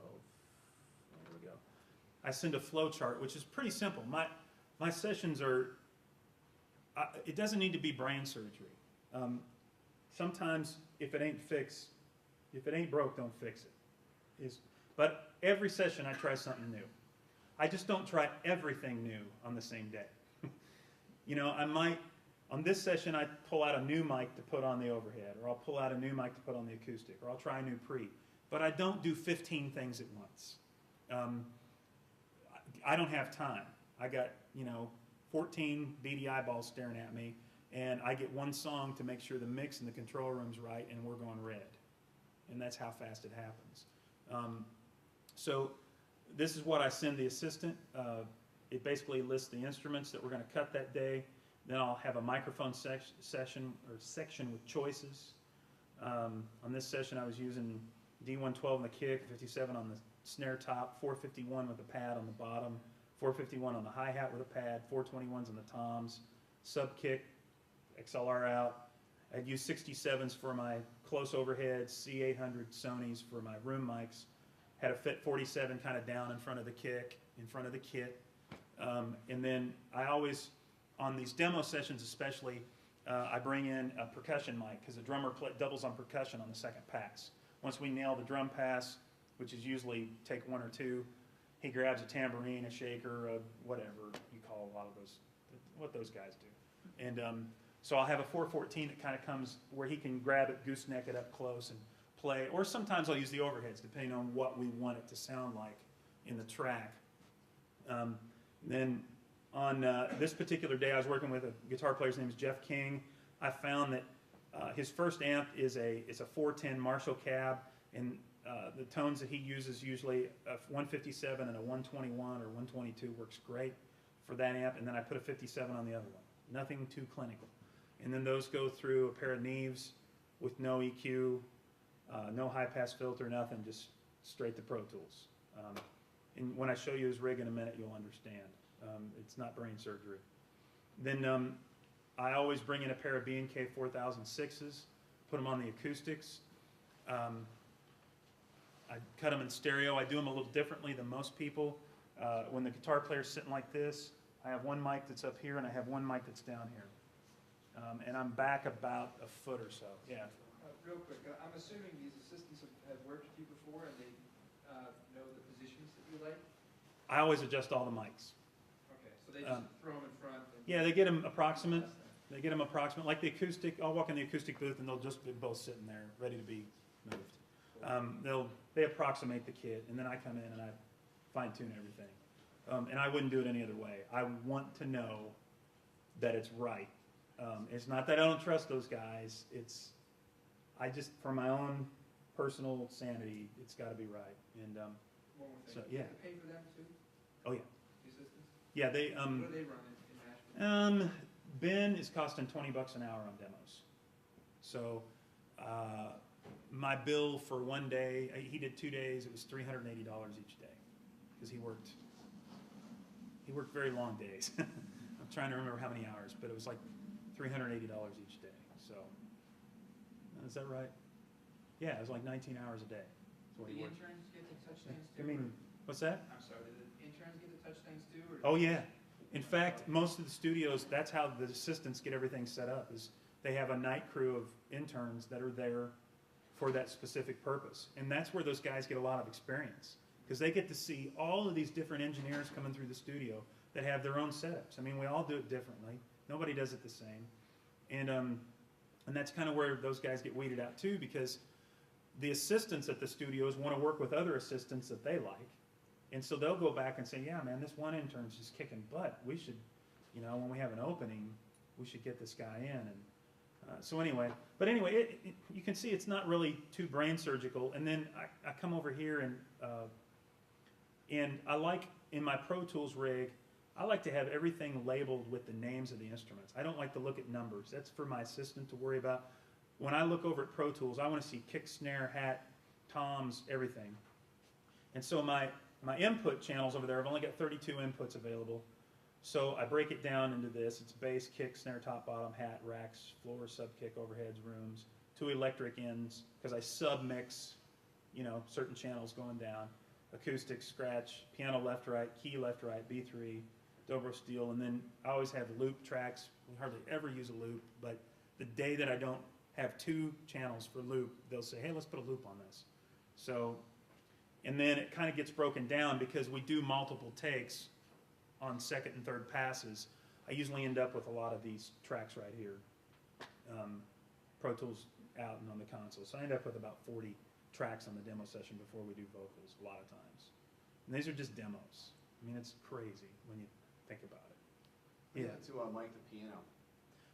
I generally just do a space pair like everybody else does. Over at Ocean Way, they have a pair of Stephen Paul modified 87s, which I love. They're really flat. And that piano is not as bright as some of the C7s in Nashville. And so I cut it flat, and it usually turns out great. But it's usually about a spread. Here's your, like if you're looking at the piano, I usually set one somewhere in here. And sometimes I'll give them a little tilt depending on how it sounds when I pull them up. But 95% of the time when I start there, it's fine. I'll check it in mono real fast and then do anything, yeah. You have a drum tech, guitar tech, organ tech on call? No? The piano gets tuned in the morning before everything gets started. That's it. The cartage guys set everything up. So, and then the players show up and they're on their own. Drum guy will just tune his own heads? Every time. Okay, cool. Yeah, and I prefer it that way because the guys I like to work with know what it's supposed to sound like. And when their cartage guys try and do it, they always mess it up. And we end up losing time. And this is a true story. I think Jay might have been on the session a couple, 3 years ago. We had a 10 o'clock downbeat, and my drum kit showed up from cartage at 10 o'clock. And I think we were rolling the first track at 10:15, if I remember right. That was how fast we set the drums up, got sounds, and we're on the first song. And everybody says to me, man, you were so calm. And I'm like, you have no idea. I was sweating Scud missiles inside, man. I was pooping myself. But you cannot show that. You cannot show that to the client. Inside, I feel like I'm losing complete control. But outside, I'm like this. I try and keep that, because the last thing you want to do is make the client feel as if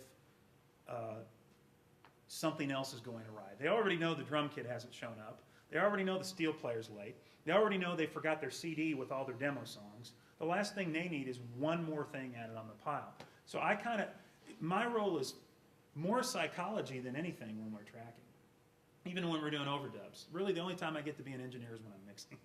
The rest of the time I'm playing a psychologist, and I do my best without any schooling.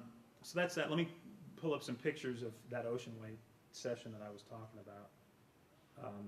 And it's all standard stuff. I mean, I don't do anything special. That's a hi-hat mic technique.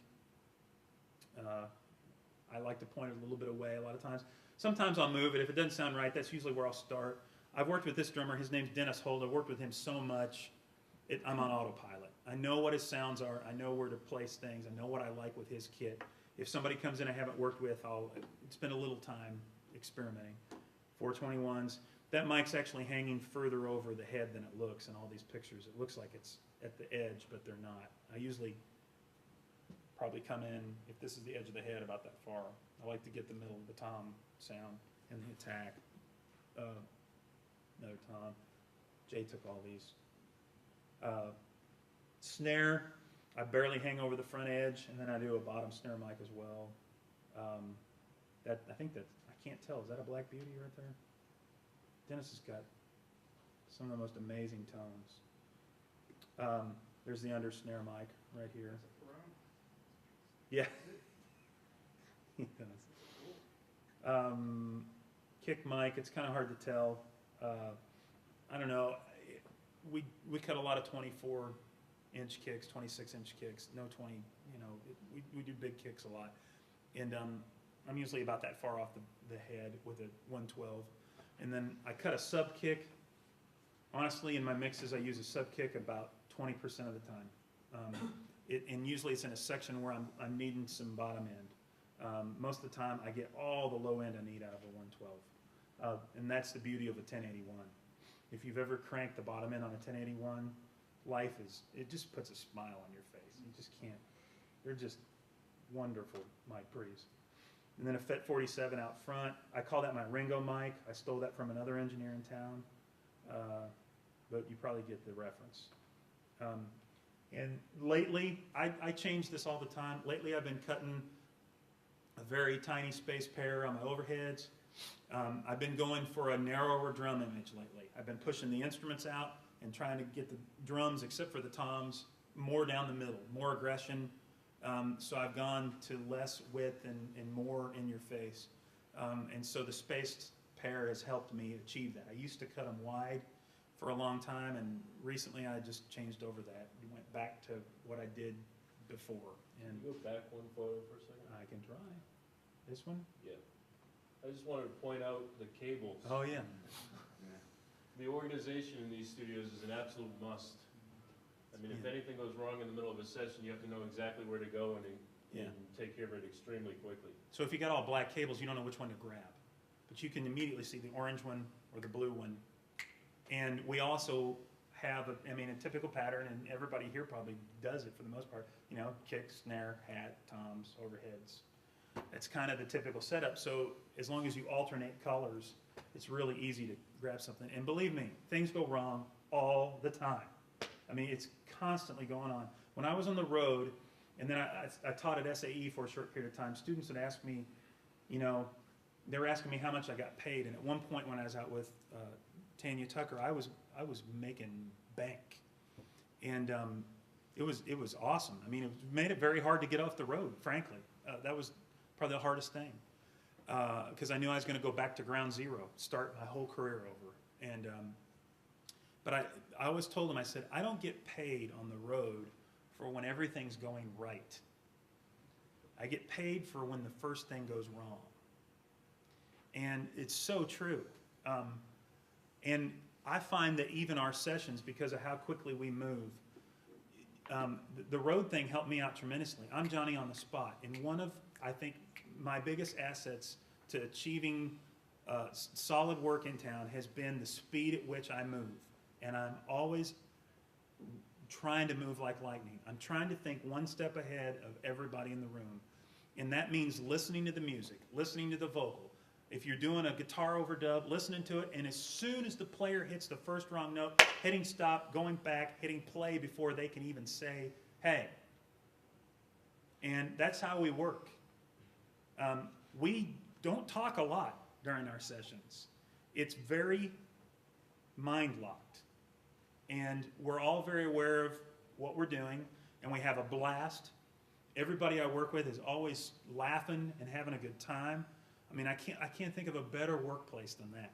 I mean, we have a blast every day. And if somebody comes in that doesn't have a blast, I don't want to work with them. Because we work too many hours and we work too hard to not have a good time. I'd rather be making real money in a profession that I don't like as much for 8 hours a day than working 12 hours a day with a bunch of guys I can't stand.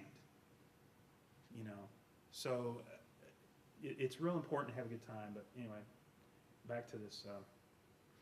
B3's in the room there.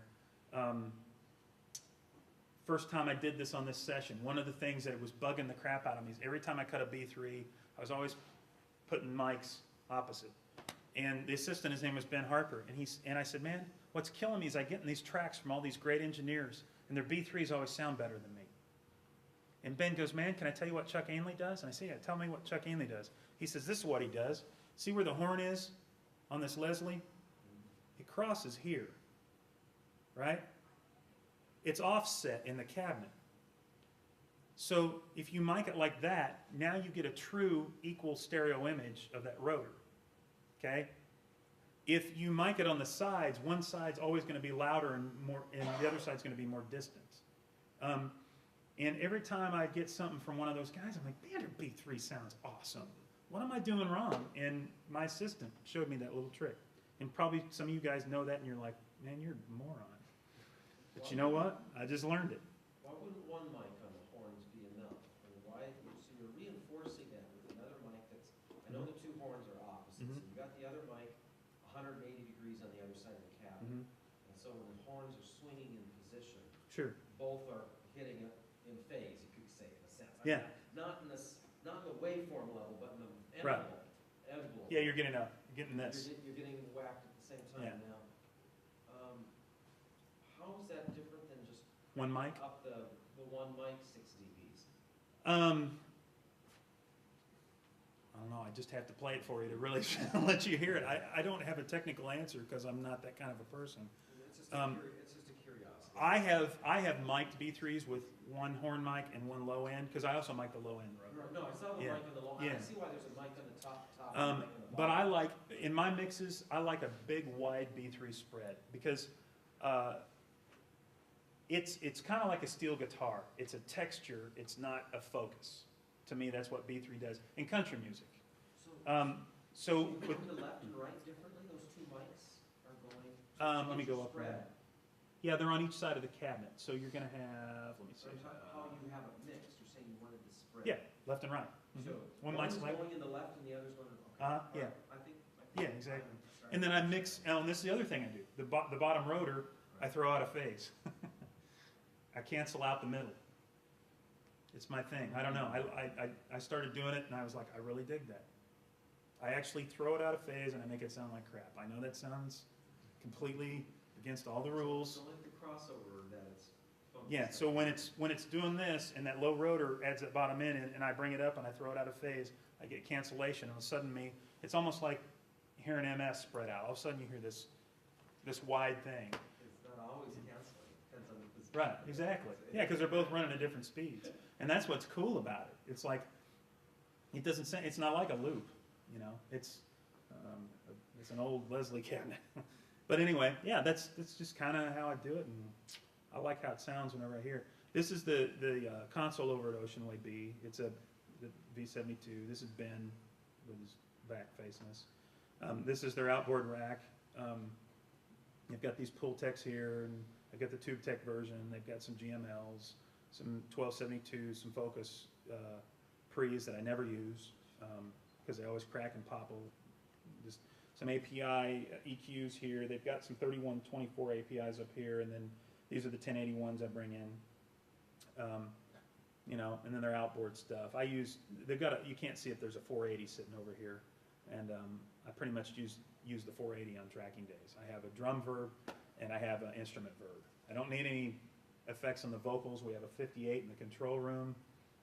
It's pointless. Let's see here. Here's the patch bay. It's over on the wall. And really, that's a pretty clean patch bay. I'm kind of impressed. It's not that messed up. This is Russ Paul's steel rig. He played that on that particular session. He played that day. You can see he brings in all the stuff. He actually only uses this amp for a head. The speaker's unplugged. The cable goes into another room where his cabinets are. And he uses this matchless as well. He's got a tape delay down here, a bunch of pedals.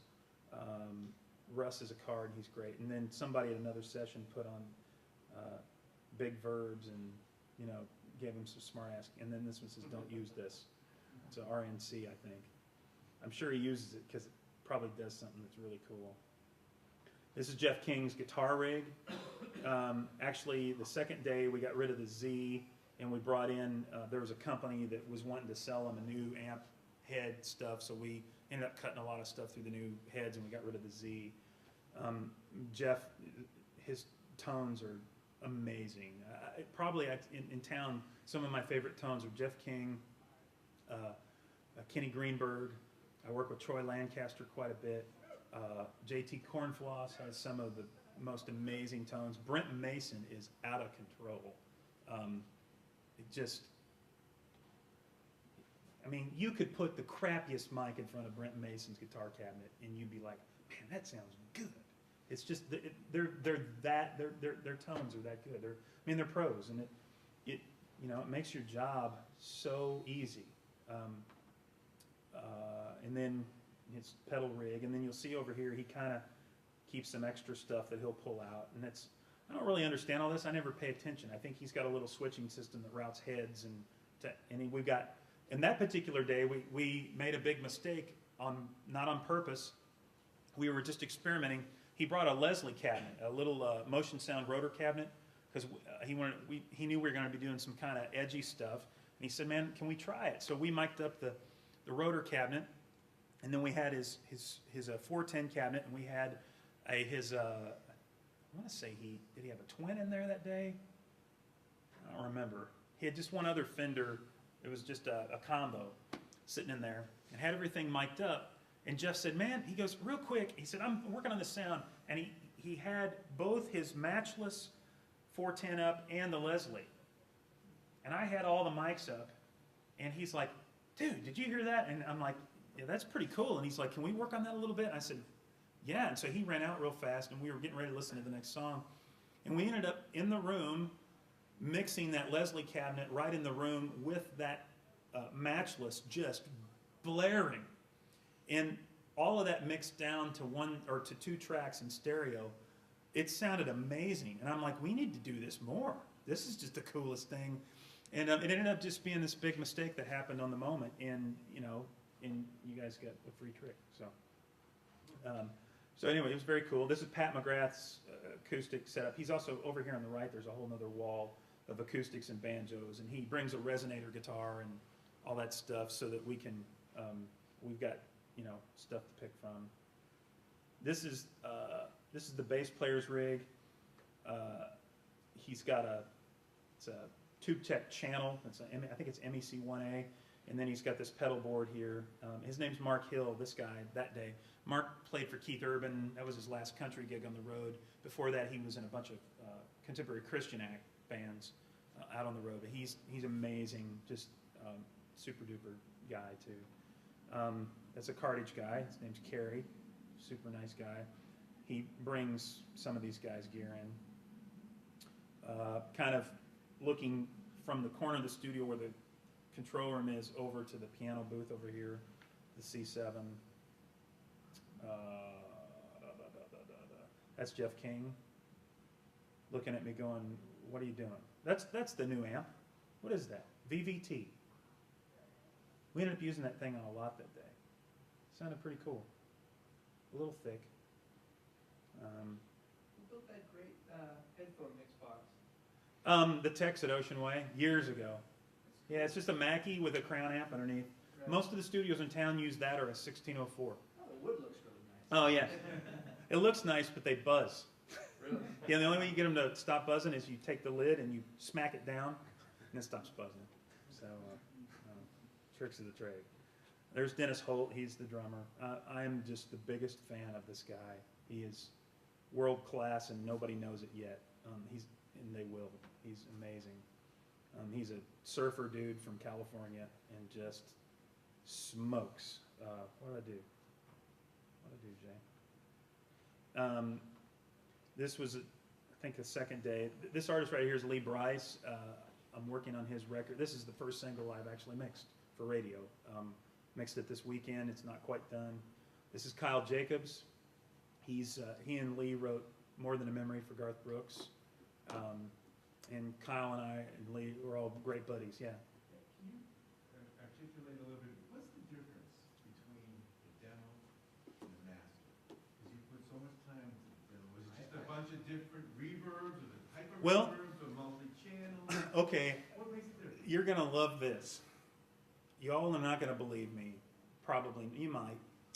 When I mix demos, I mix every song in 2 to 3 hours, top to bottom. Usually 40-some odd tracks. This master, the single I just did, I put about 9 hours into the mix so far. I put another 5 or 6 hours just into editing, but the mix itself, I've got about 9 hours on it. I'll let your ears tell you. I did on this master what I always want to do on demos. Great example, the vocal. Most important thing in country music, by far. It's the story told by the singer, okay? More so than any other genre. I'm not saying it's not important in other genres, but in country, without the vocal, we've got nothing. Lee, one of the most unbelievable singers you'll ever get a chance to work with. So expressive, so talented. He was a long snapper for Clemson, by the way, which is even funnier. Just emotes this thing, and it's so hard to capture because he's loud and then he's really soft, and he's loud and he's really soft, but that's his thing, you know. And it's like, how do you get that on tape? And so I use a lot of compression. But using a lot of compression, you get a lot of S's, you get a lot of B's, you get a lot of T's. Well, when we're doing demos, I don't have time to fix anything. I lay it down, I push the faders up, I usually add a little top end EQ, maybe a little mid-range, and then I go in and I do some compression, print it, you know. I don't have time. On his album, I spent the first, I spent 4 hours just editing the vocal after we had done all the comping and everything was done with that. And when I say all the comping on Lee, I'm not talking about a lot. We did not do it. It's astonishing how little we did. But I do go in and I pocket little tiny things and massage them just ever so slightly because I can. I mean, if I can, I'm going to do it. It'll make it that much better. What I'm so proud of on this when I play it for you guys is I don't think everything I did on this vocal, I didn't lose any emotion. So that was the first step. Then I had to go in and heal all the punches. Is what, you know, a lot of times when I'm working with Doug, most specifically, who's Lee's producer, Doug Johnson's the vice president of Curb Records, and before that he was the head of Giant Records, which if y'all know who Irving Azoff is out in California, he owned Giant, and Giant Nashville, they got rid of it, but Doug was the president of that label. Before that he was VP of A&R at Sony Epic. And he's been making hit records since Doug Stone Pine Box, and he wrote the song Three Wooden Crosses, if any of y'all have heard that, and I mean, Doug's kind of run the gamut. Doug is one of the most intense guys you will ever work with, and it's so much fun. I don't know how to explain it, because when we're done at the end of the day, I hate him as much as I love him, because I am whooped. I'm like the Neanderthal man. My arms are dragging. All I want to do is crawl in the bed, because we do not stop. And he's the only guy I've ever worked with in the producer chair that can hang from the moment you walk in until after you leave, and he's still going, come on, man, let's do one more, let's do one more, let's go, faster. And it's like a workout or something. I mean, it's just this mental, but it's so much fun, and he drives Lee to be this amazing singer. And Kyle, who's one of my best buddies in the business, is the same way. He's really intense. And I just really, I like that element of that way of working. It's very exciting to me. But with Lee, we just bam, bam, bam, bam, bam. We had the vocals sung in about 2 hours. And that included all of our edits. Now, I still had to go back and heal punches. The reason why I say is I had to heal punches. Normally, if I'm working at a little slower pace, I'm healing as I go. I'm fixing edits. What do you mean by healing? What's healing? Okay, you're going to like this. I punch in the middle of words all the time. I punch half phrases. I peel back. There might be a vowel texture to this one word that just matches this front of this punch right here a lot better. So I'll heal, or if there's a note held, but the very last little curl does something, I grab the curl from this take and put it in this, because everything else was perfect till that one little curl. Yeah. When you're working with the best musicians in the world, like down there, Yeah. what could you possibly be editing besides punches? Oh, you'd be amazed. Really? Well, yeah, it's more arrangement than anything. You're not really editing pocket. It's not that. It's arrangement. It's after the thought, man, we should have done this, you know. And that's the beauty of DIWs. And Doug had this conversation with me right before we left. I asked him, I said, man, would it be okay if I bring a CD of what we did and played for him, because it's my first single. And he's like, absolutely. He said, are you going to have a bunch of guys up there telling you that analog's better than digital? And I said, I don't know. And he goes, man, I wouldn't worry about it. He goes, bottom line is, it's a tool. He said, it's how you use it. If you overuse it, it sounds like shit. And he's so right. And what we love about it is because we move so fast on sessions, we'll be running along, man, intro, first verse, first chorus, second verse, second chorus, great, and we hit the bridge and something goes south. But then, coming out of the bridge, the build up, boom, everybody's locked on the vibe again, and we just missed the bridge. Man, we roll it back, we punch in on the spot, we got Pro Tools right there. I don't have to worry about splicing tape. I fix it on the spot, we can see if it works or not. If it doesn't, we go back, we hit another spot right there on the song, and we move on to the next song. As a band, we do band punches every day, all day long. And I was doing it on 2-inch, and that was fun. Because you always had, but that's just how we work. We don't punch one guy in a lot of times because sometimes that one guy getting off will throw the whole section off, the section being the players. And it kills the vibe of that one little 8-bar element. We punch the whole band together. We let them play as a band. And then we might go back and get a fix or two. And that's kind of our procedure. We lay the first track down. We make sure that the basic track is there. Guitar player grabs a different axe. We do pass number 2 with him. Acoustic player is doing his double or his second part or his rezo guitar or whatever. Fiddle player is either doing a double or he's doing a mando track. Steel player is grabbing a lap steel or a dobro or something. Piano player was on piano. He jumps over to B3. Drummer's grabbing the shaker and the tambo, and we do pass number 2.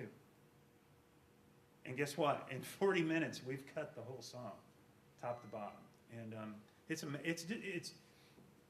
as excited as I am about talking about it, it's 10 times better when you're witnessing it in person to see these guys work. And so yeah, the edits are usually, we feed off of that energy down there. And so the edits are usually an after fact. Pre-production only, I think pre-production is better for bands and independents and people that don't do it every day. Editing is great for spontaneity because you don't lose anything by doing it. And I read an article about a guy that it was a mix or electronic musician or something, and he comes down to Nashville, and he said what he does, he cuts to a grid, and he'll do like 4 takes of the song, and then he takes it home and he edits all 4 takes together. I don't know.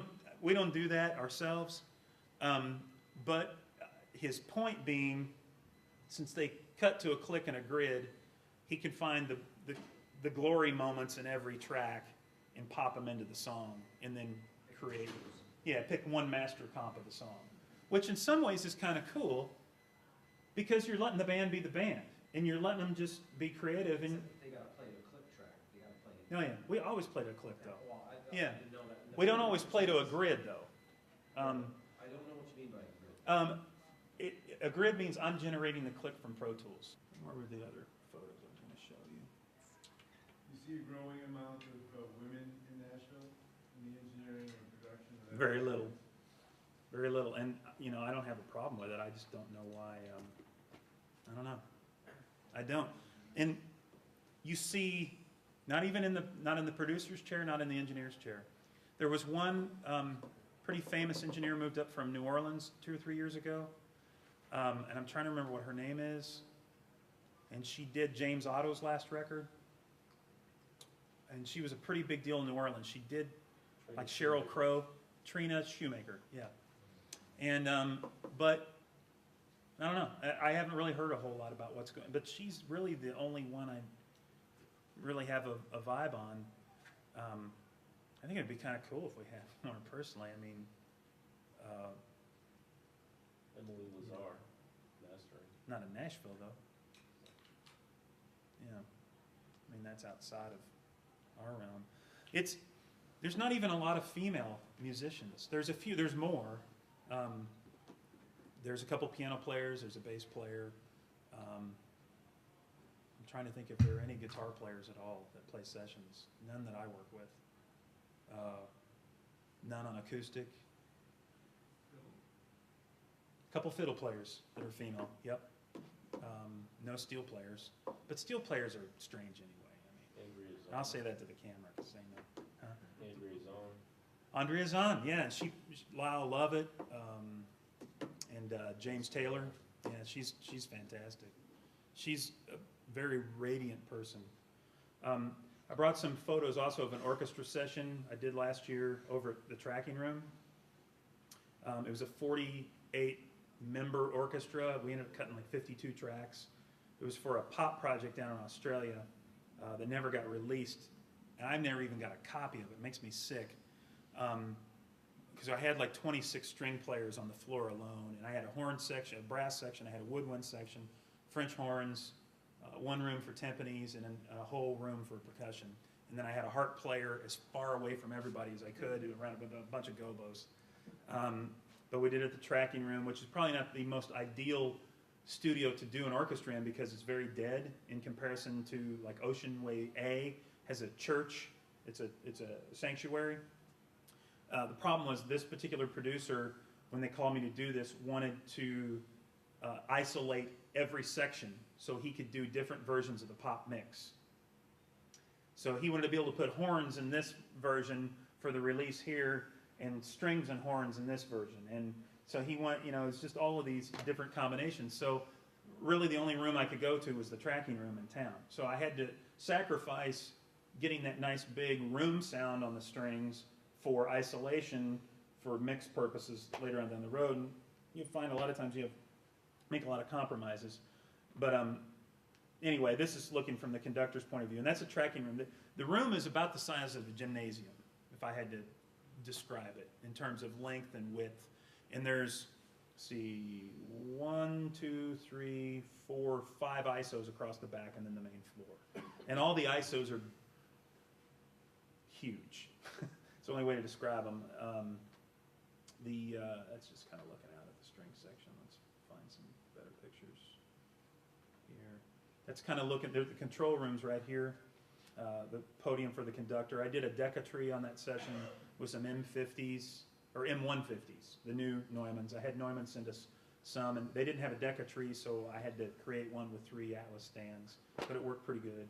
And then I spot mic'd the sections, because once again, it was a pop thing. But then, at the last minute, the producer says, but, even though we're doing the pop thing, is there a way you could give me that old school, kind of Sinatra-ish, just kind of dull, lo-fi sounding thing? And I'm like, I've been planning this thing for weeks and going back and forth with the assistants. And now, so I ended up, I don't know if you can see it, there's a stereo ribbon right here. It's an AEA R88.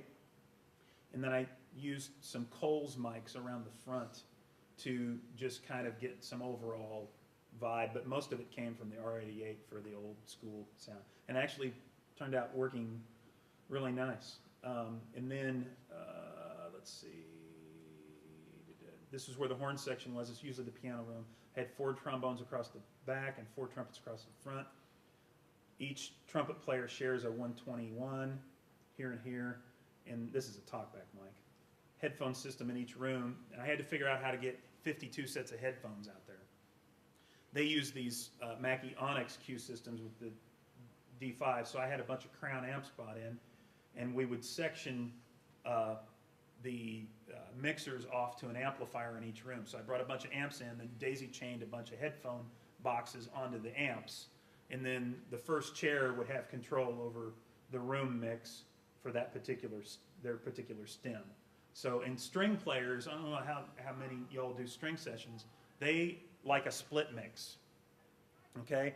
Their left ear is by the instrument, so they pull it off. Their right ear is track. So you put strings in their left ear, you put track and click in their right ear. And that's how string players cut sessions.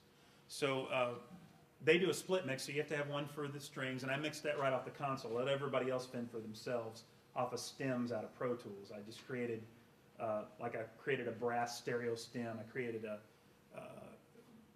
woodwind stereo stem, a percussion stereo stem, and timpanis were on their own deal. And then everybody could just kind of mix their own room.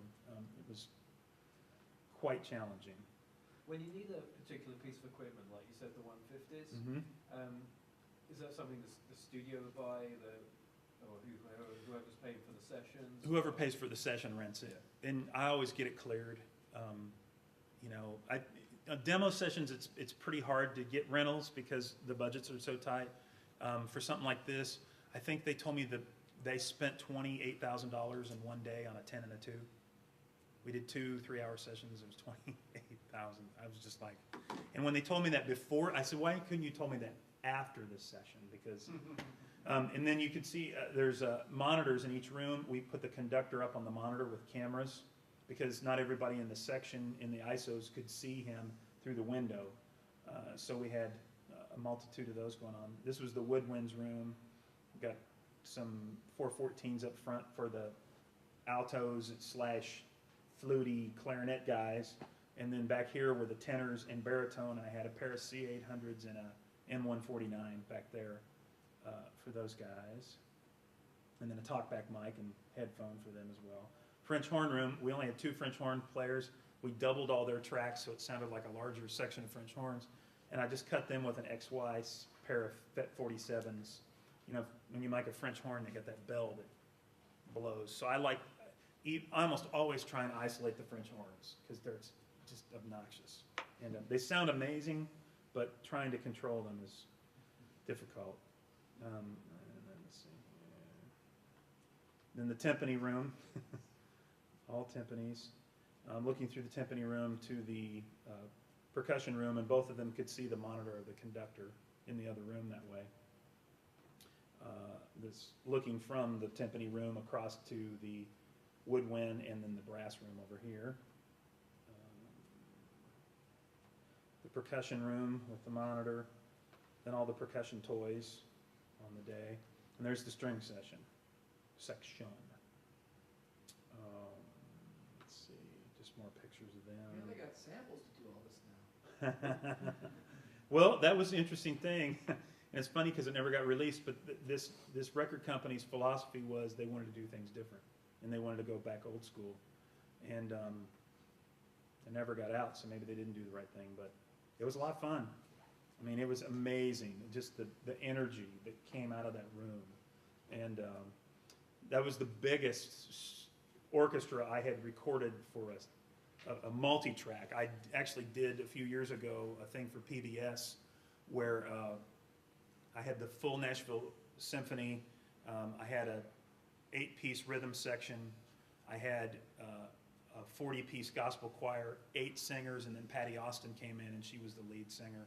And we did a special for PBS, and I multi-tracked that and then mixed it. And it was one of the coolest things, and I thought, man, I might get some publicity out of this. I brought in 2 Midas Heritage 3000 analog consoles, mixing live desks. And a third console, which was a Soundcraft, I think it was a Series 5 with, I think it had 60 or 70 inputs. And I had the Heritages on either side of me and then the Soundcraft in front of me. And it all went live to 2, everything. And I had 15-minute sound check before we did the show. And they gave me trying to think what the score. There we go. They gave me a score to follow, and then I had an assistant that was reading the I call it itinerary, but the show format down to me as we were going, and we were pulling cues. So I had mute automation set up on the consoles. So the 2 consoles were feeding 48 tracks of radar, and then the radar was then feeding the Series 5, and I was mixing on the fly, and I was under the pit down in, I forget what they call that room underneath the orchestra pit, but it's where they store all the timpanis and stuff. I set up a studio in there with those consoles, and that was the biggest one I did, but it ended up just being, the 2-track mix I did was what MPT ended up using. They didn't mix off the multis. And I actually had a couple of those happen like that, but this was the biggest one I've done where they actually took the tracks and mixed them post-factum. So anyway, there's that. There's the horn guys.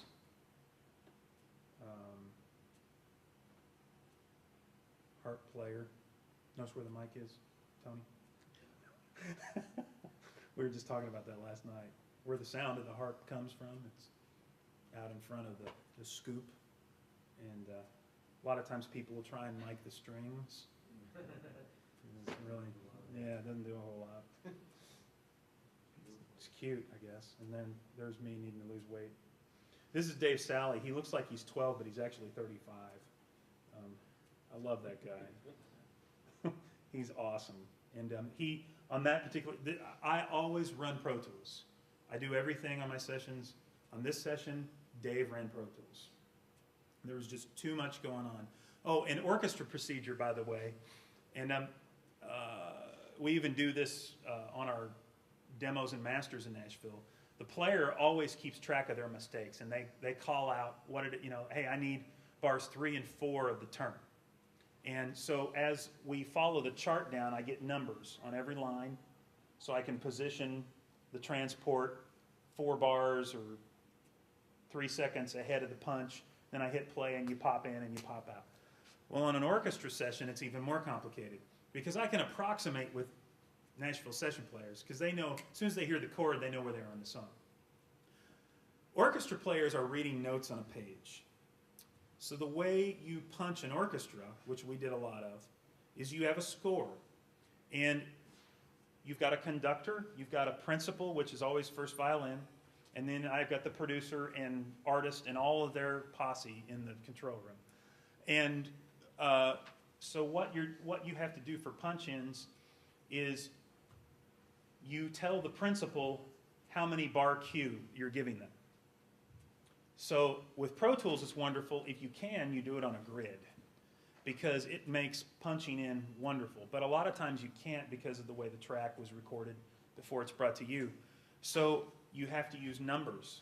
And so every measure of the score has to have a time written down.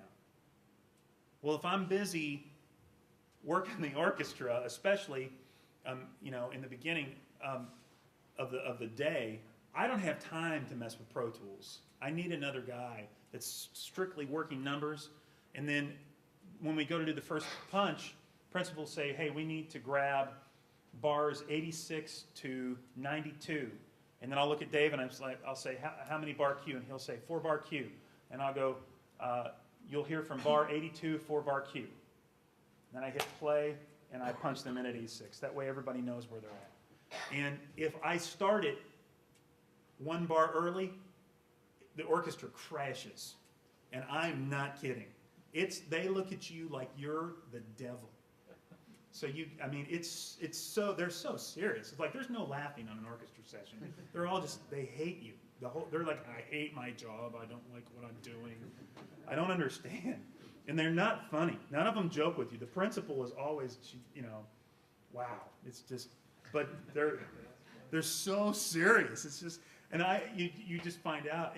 But I can't stop not joking, because I'm that way. It's got to be light. I can't. There's too much tension in the room. Come on.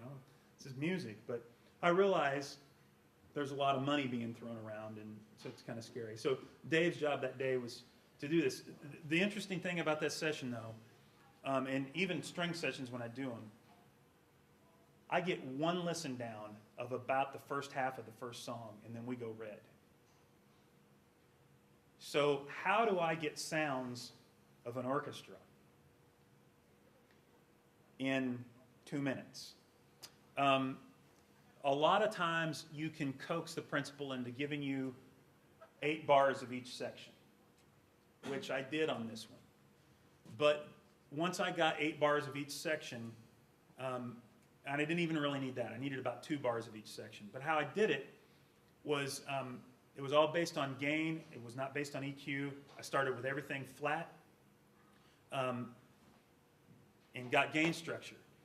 Fiddles, cellos, violins, cellos, violas aren't any louder than my voice. I have an assistant go and sit in the chair, and I have him talk in a normal voice. And I bring up the mic until I'm getting a good level, and I go to next mic, so on and so forth.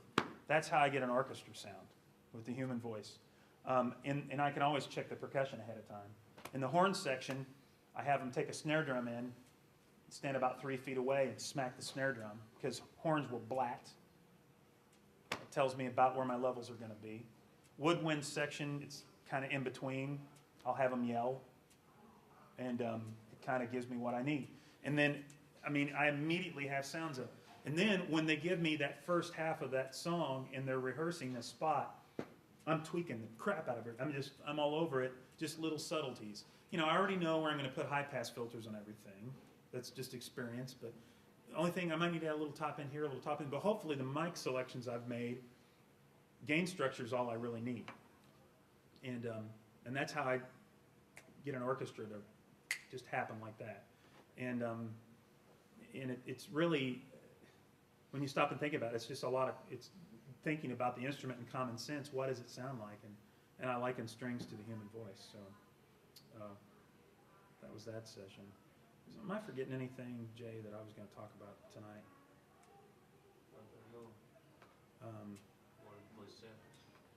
Yeah, I guess I could play a couple of things. I'll play you because somebody was asking about demos versus masters. I don't even know what that is. Is your audio plugged back in? Yes. I don't think there's a CD in here. It might be. Yes. Where's this list?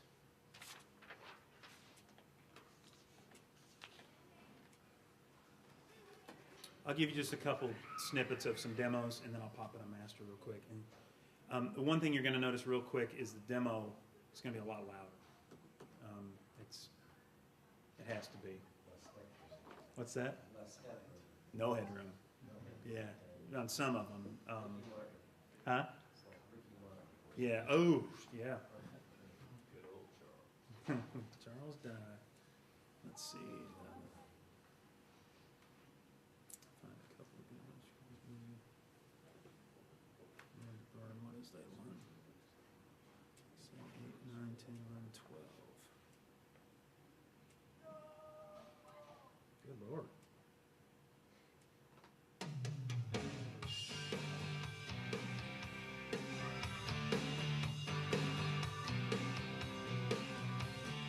These are demos.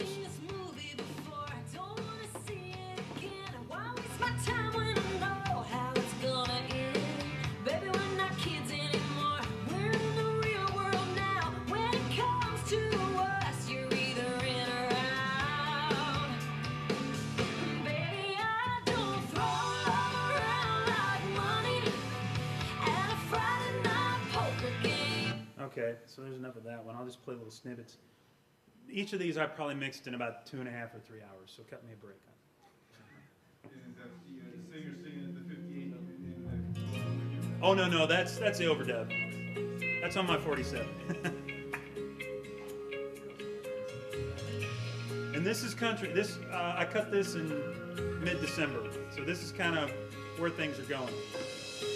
Street lights flying by us, the whole world is just It's a band called Halfway to Hazard. Don't you feel like we should just slow it down, down, down? Baby, we just need a moment, reset the hands of time, and take one deep breath, let it out, out, out. It's a complicated life we live. Sometimes it takes more than it gives. There's still this moment. Oh, and never give it back. Okay, this artist is an artist on a big machine called, his name's Adam Gregory. These are all just demos to try and get the label to cut these. I know it's only been 2 months and might seem a little much. Girl, I ain't trying to rush you. Can't help the way I feel. Never felt something so real, baby. That's the truth. And they say you know, yeah, you know when it's right. I'm saying I know it, yeah, I know it tonight. Call me crazy, call me straight up out of my mind. Looking at us, baby. Here's a little more traditional country, southern rock thing.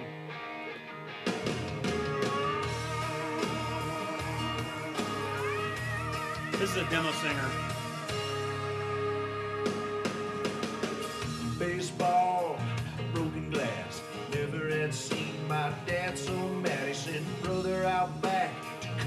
switch.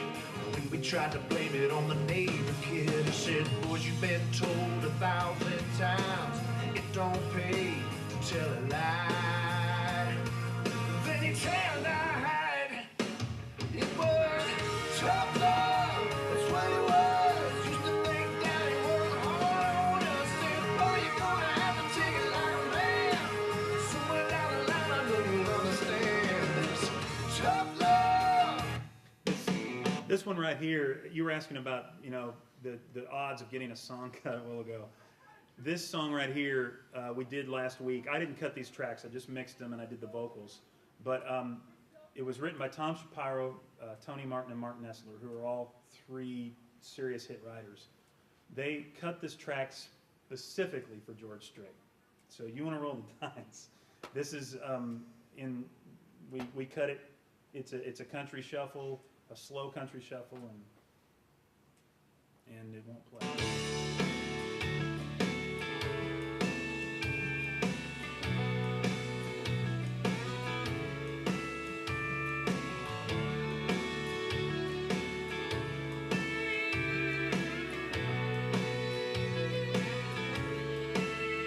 It was the 4th or 5th date. We went for a drive. There was a hole in the floorboard on the passenger side. I was watching her watching the pavement go by. I said, how you doing?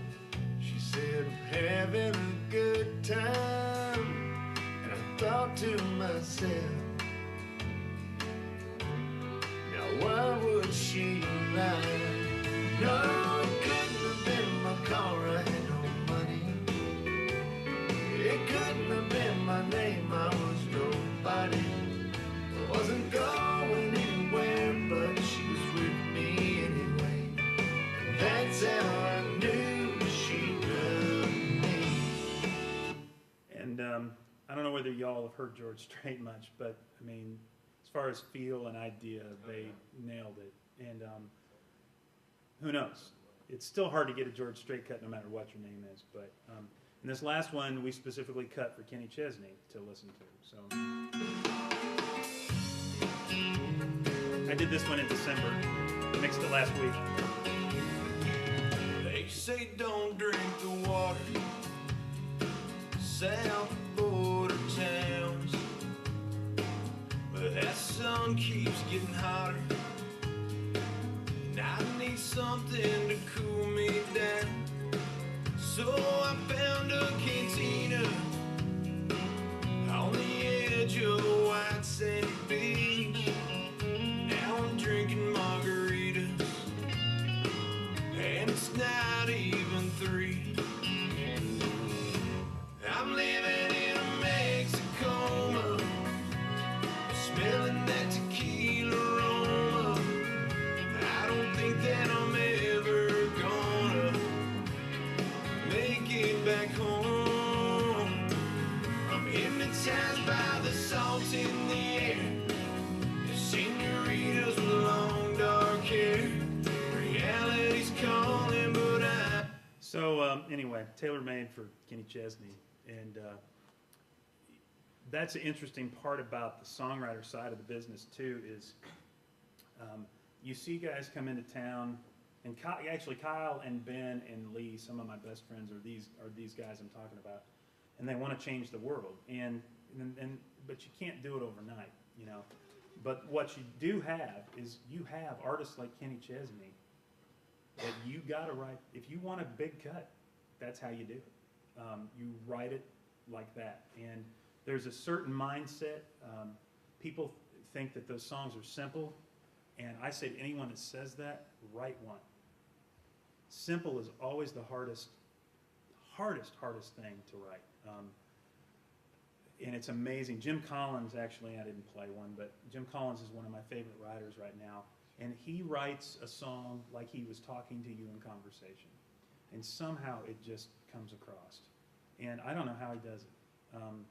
You know, a lot of writers get worried about these inner rhyme schemes, and there's all these rules, and you go to NSAI down in Nashville, and they give you all these songwriter rules, and it's, The guys that are doing it throw all that out the window, and they look at the artist and they zone in on what it is that artist likes, and that's what they go for. And then my job when I'm in the studio is to make Kenny Chesney's record sound like it's going to sound, so that when Kenny hears it, he goes, "Man, that's me." This is a true story. Mark Nessler was telling me this about his first George Strait cut. It was called "Living and Living Well," and it was a #1 hit. And when they played it for George, they'd done the demo. It didn't have a steel or fiddle on it. And George was like, "No, this isn't me." But his producer, Tony Brown, loved the song. So Tony took the demo tracks, went in the studio himself, and paid to put fiddle and steel on this track. Took it back to George and played it for George, and George said, "I love this song." It ended up being a #1 hit.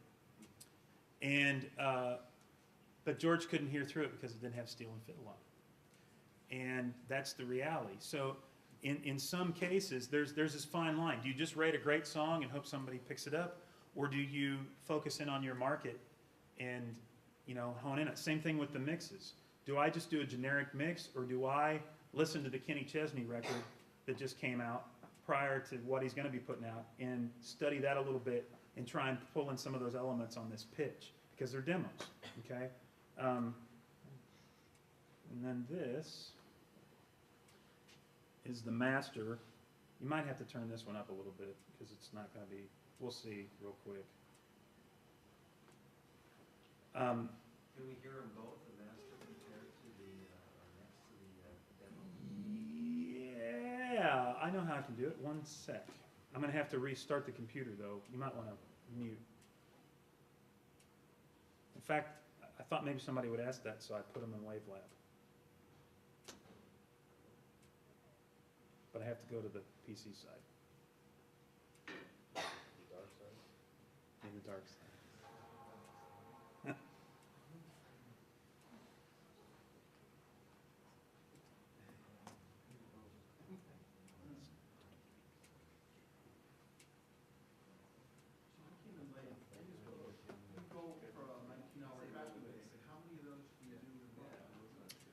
I personally do about 4 a month, but my mix days are just as long. I usually work Monday through Saturday. I try and get done on Saturdays by 6 o'clock if I can, so I have the night off. And then Sundays I typically take off to spend with my wife. And then Monday morning I'm usually downstairs. If I'm not at the studio, I'm downstairs starting my first mix by 8 o'clock. And I usually work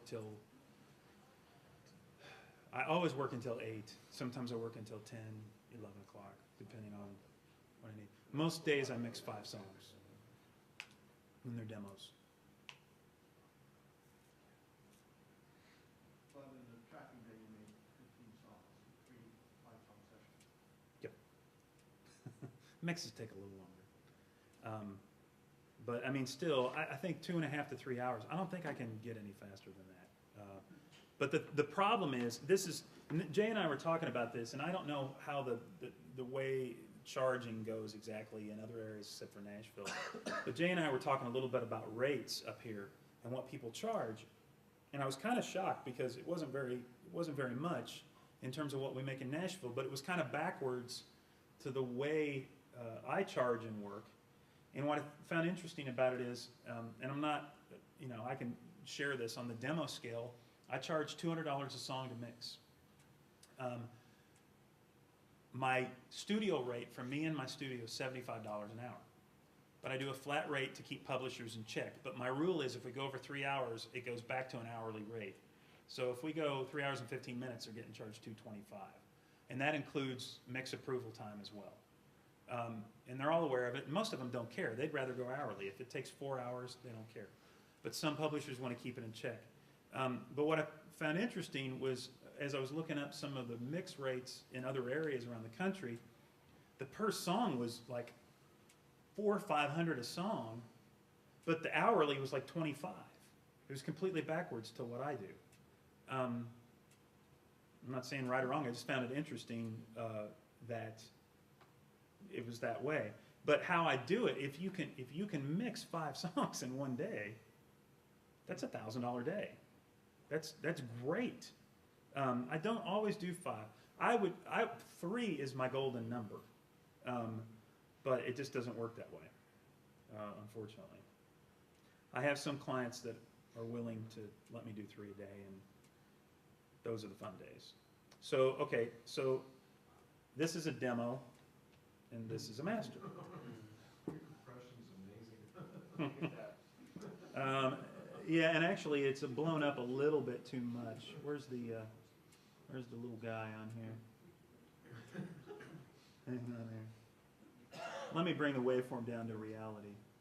How do I'm not good with this mouse. Oh, that's not good. Well, that is reality. There you have it. Yeah.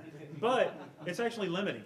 It's not compression. That's just a limiter on the actual compression in there. I'm just lopping off the peaks to make it loud. I don't over compress a lot of stuff. Let me hit play and see if it's getting to you. Every time that Okay, so this is actually a song I wrote. Craig Morgan, a la Craig Morgan, but.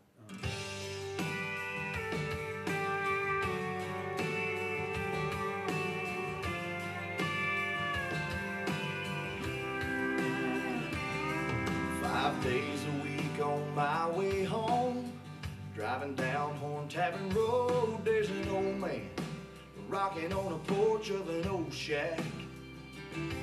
Now he's a part of my routine. Every time that he sees me, he holds up his cane, gives a little wave, and I wave back. I used to think, what a shame that someone would have to live that way when folks like me drive an SUV. He's got nothing but a smile on his face, nothing but time to waste. Yeah, everyone's his neighbor, passing by that old screen door. He's got nothing, no place to be, nothing, no boss to please, just that old hound and a garden with a couple rows. Okay, so enough of that. And then this is the master. Mind you, we're missing 3 things on the master. There's no backgrounds yet. We're cutting those Thursday when I get back. We're putting some live strings to supplement the program strings. That's how we usually do it. We do program strings. We'll use like Garriton, and then we go in and add some live on top of it to get some bow action. We usually bring in like one guy that can play all, violin, viola, cello, and double bass. And on this one, we'll just be adding violin, viola, because there's no cello or double bass parts. And then I got to bring in a male background singer to do some lines in the verses, and this is done. But here's the difference between the two.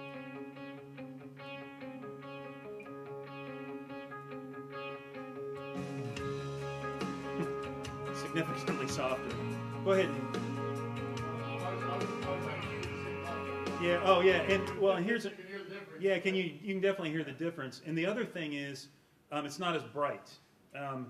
I overcompensate on the demos. I add a 3K edge and some top end because I know it's going straight to NR.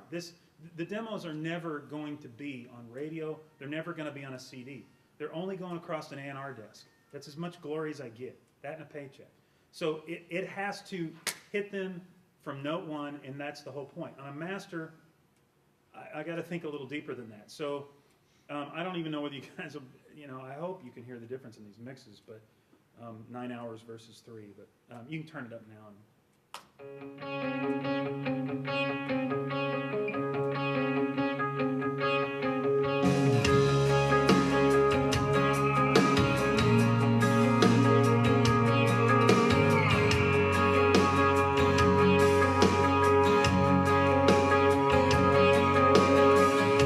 It's really good to see you. You're looking just as good as I recall. No, and nothing's really changed here at all. I heard you moved to Phoenix, so what you doing back here in this nowhere town? And are you staying at your mama's house? Me, oh yeah, I've been doing fine. You should know me well enough to know I'm lying.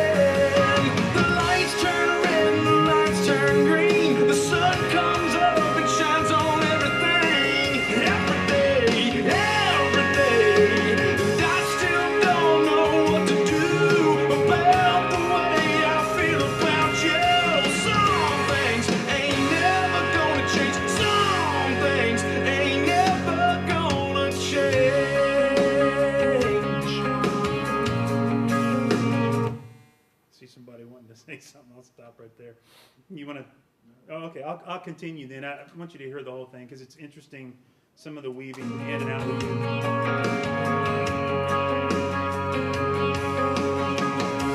Yeah, I still see your daddy helping fix his old tractor now and then. No, they don't make them anymore like the two of them. I love to hear him talk about you. I could listen to his stories all day long. Yeah, it's almost like you ain't never been gone. We both know you have to walk away, but God knows I'm gonna love you anyway.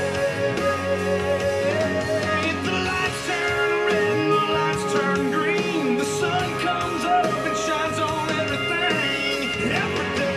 Every day, I still don't know what to do about the way I feel about you. Some things ain't never gonna change. Some things ain't never gonna change.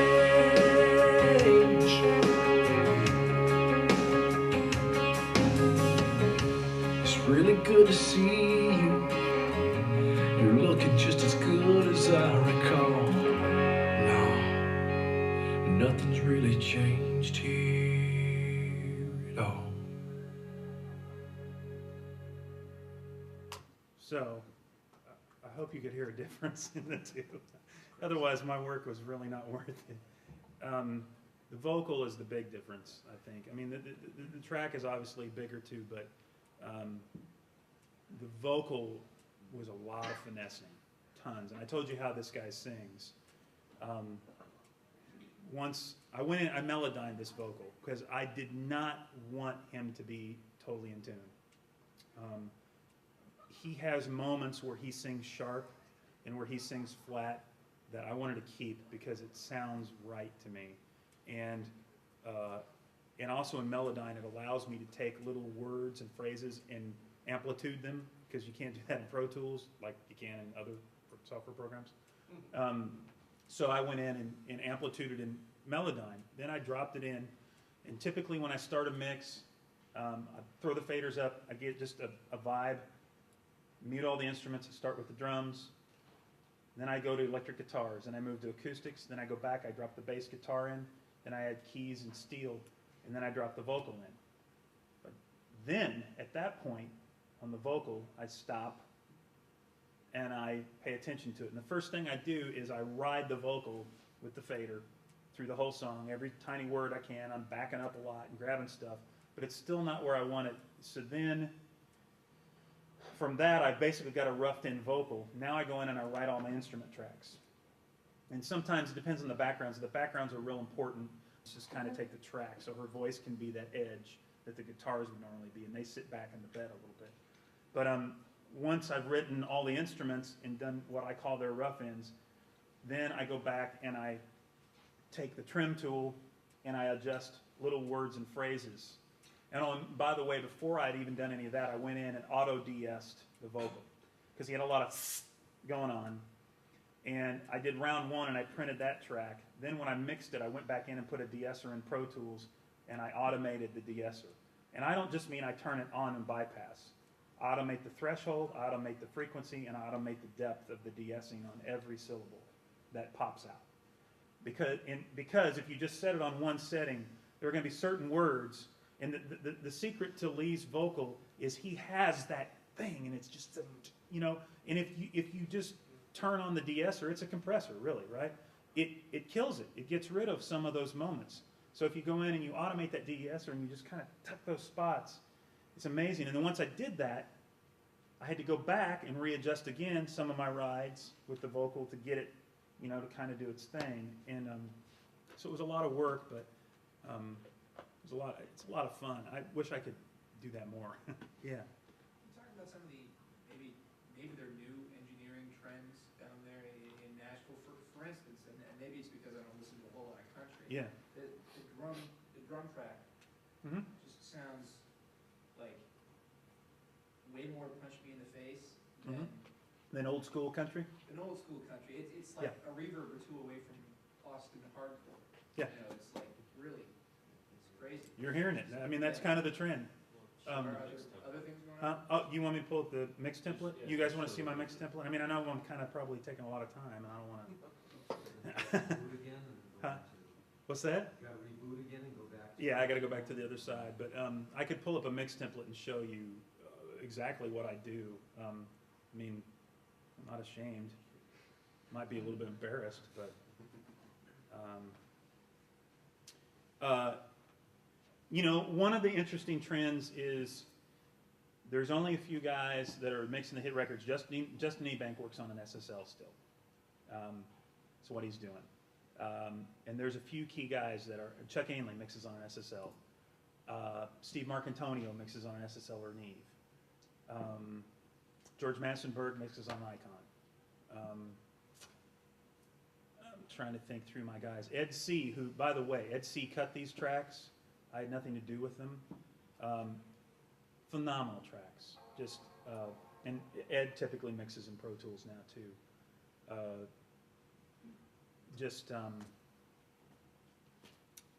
I don't know, but that is a trend. We're more in your face now. It's kind of going that way. We're always about 2 or 3 years behind pop. That's what I always say. Huh? About 10 years. 10 years. It depends on the song. I wish I would have brought Jesse James with me. That we did a thing for Tim McGraw and Kid Rock. That was a pitch, and there was no. I mean, it was Snow Patrol. Seriously, that's what it was. It wasn't even remotely country, but it was a lot of fun. I mean, I loved doing it, and I think that's part of why I'm starting to get some of this work. A lot of the old guys. I mean that in the most endearment because I've learned so much from all of them. A lot of them aren't going there, and where they're really having trouble going there is in Pro Tools, and with the labels don't have the budgets now to put you in a room and spend $3,500 a day to get a mix on each song, and all of a sudden I come walking along with my little 8-channel D command and a few outboard compressors, and I'm getting that punchy drum thing that they're needing walls of outboard gear to do. And the label's going, wow, well, I know what this is costing me, or I know what this is costing me. And I certainly don't want to be the reason why big studios go under, because I want to keep working at them to track and do all that. But at the same time, I felt like several years ago that the trend of what we're doing is headed there. And you either get on board the train or you watch it go right by you. And so I decided I got to figure this thing out in Pro Tools before I'm behind. And while everybody else is sitting on those desks, I'm learning how to make those sounds in Pro Tools. And that's kind of been, let's see here, here's Lee's template. Let's see, this was what you just heard. The artists are getting you to change, or the producers or the A&R guys? Trends. Comes from the songwriters. Songwriters? Yeah, definitely. They drive the whole market. Nobody knows it, but seriously, they're the guys that make the change. And artists, Kenny Chesney will hear a song and all of a sudden he's doing pop rock because he loved the song. And that's probably a bad example, but that's kind of how it works. And the hit guys are always pushing the envelope. The guys I'm working with right now, Kyle Jacobs and Ben Glover and Lee Bryce, are on the cutting edge of Nashville. And the reason why is because they love listening to stuff outside of Nashville. They don't have a hate thing for Nashville. We all love it, but if you want to survive, you have to be in front of everybody, not following everybody. And that's the hard part. Like when songwriters first come to town, they start trying to write everything like what's on the radio. And it's like, man, we wrote that 2 years ago, and that's the real tough part. So my template, Jay, is that big enough where you can see what's going on? Or do I need to blow it up? It's good enough. Okay. I kind of set it up like a real console. I put all my drums, my bass, like I always do when I'm tracking, on the left-hand side. Then I have my master section, and then I put my instruments and my vocals down here.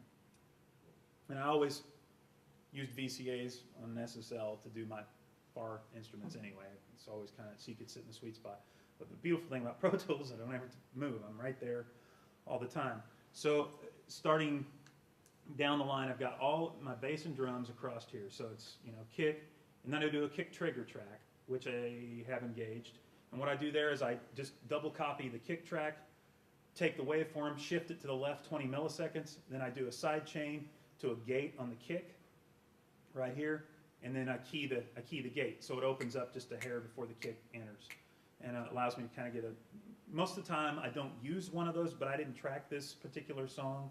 I usually cut the kick with a packing blanket, so I don't have to gate it. But Ed didn't cut it that way, so I needed to use a noise gate on this song.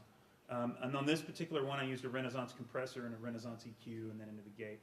My bass track was cut brilliantly. It was a guy named Jimmy Lee Sloas. He plays on like Carrie Underwood stuff and Rascal Flatts and you name it. But I just put a CO1B Tube Tech plug-in on it, and it's just doing this. I mean, I like the color of that plug-in. I know you think that sounds funny, but it has a thing.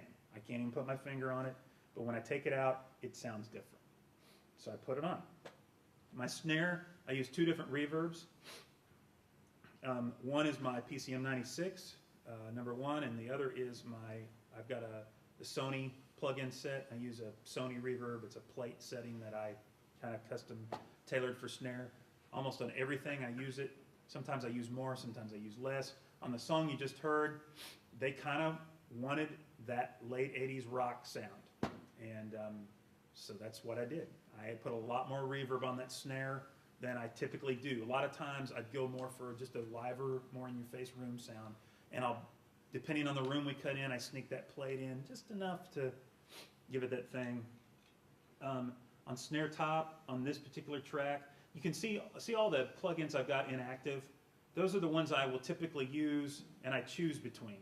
So because I've only got so much processing power, I'll make them active, try something out, pop something else in, unactivate it, and then I tweak from there. Nothing ever stays set the same. It's not like vintage outboard analog where it's got a sweet spot. It's a plug-in, you know, so I tweak them, yeah. Is that CL1B, is that an optical? It's supposed to be, yeah. I mean, yeah. I think it's amazing. For a plug-in, I'm really impressed with it. So I had the VEQ here, and because it kind of does this analog emulation thing, I put a trim after it so I'm not peaking. And then I do a snare 2 channel, which actually has an SSL channel, which all I do is I add a little, usually about a 1.6, 1.5, a little bit of 3K, and then it goes out to my Chandler compressor that I was showing you in my rack. It's inserted on that channel. And I send to that, I have a snare send right here. It's just a bus, and this is an aux channel. And then I have a hi-hat channel. I don't think I've got hardly anything but a high-pass filter going on there. And then my rack toms, you can see I have all this stuff that's set up to use. Drumagogue's there if I need it. Didn't need it. He cut amazing sounding toms. And I have a Renaissance EQ, a Neve EQ, API 550A, and then an API, or 550B, and then an API 560. And they're all colors and flavors to pick from, depending on the tom. And then I'm sending those to the snare verb on this track. Normally I'll have a tom verb. I didn't need it on this track. Then you notice on the snare top, I have a drum bus right here, and on the kick I have a drum bus. Those are being sent down here, and I've got 2 drum compressors, which then feed a drum master. So everything that's not going to the drum bus here is assigned to the drum master channel. And my overheads go to an overhead master, then to the drum master. So what I do is I take the snare, got an uncompressed snare, then a mixed compression snare from the Chandler, and then I have 2 more channels of compression. One is this Chandler limiter. It's like the TG1 limiter, I think it's called, the Chandler. It's an emulation. It's the Chandler limiter emulation. And I put a little 550 on this track because it needed a little skank on the snare. And so I don't remember what I added. I think it was around 800. And then on the second one, I have my Allen Smart SM2 compressor. And then I just blend all of those to taste. And that's where the kick and snare kind of get their punch that pop through the mix. And the Allen Smart in particular, I use it in crush mode, and all I use it for is to get the transient on the snare to pop out of the mix. Otherwise it kind of gets lost. You heard how dense that was. It will get lost without that particular compressor. And they're all just kind of blended to taste. And when I say I'm compressing them, I'm more of a believer in little bits add up to a big bunch, not squeeze the crap out of everything. It's more like 2 dB here, 2 dB here, but when they accumulate by the end of the whole deal, you end up hearing what you heard. So that's kind of the drums. The room, it looks like I've got a Jack Joseph plug-in, that Pultec. And then on down the line, let's see here. On my master section, I kind of split things out. I have a drum master which feeds a band bus, and I have an instrument master which feeds the band bus. Then the band bus feeds the mix bus, and the mix bus feeds the master. Okay? This is why. I like to compress the drums on their subgroups, but not on their master. And I like to do my individual compression on my instruments. But what I do is I do a stereo widener on my instruments, and I let the drums come down the middle. Kick, snare, overheads, right?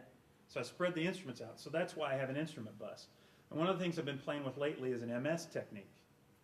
And I'll put MS on the instruments, and what you can do is you can EQ out the center. So if you've got a real dense mix going on and you need to take this vocal and make it pop, you can put that channel in MS mode, just EQ out a little bit of that section in the mid, but it's only in the instruments. The vocal's not fighting the drums. Why do I want to EQ the drums?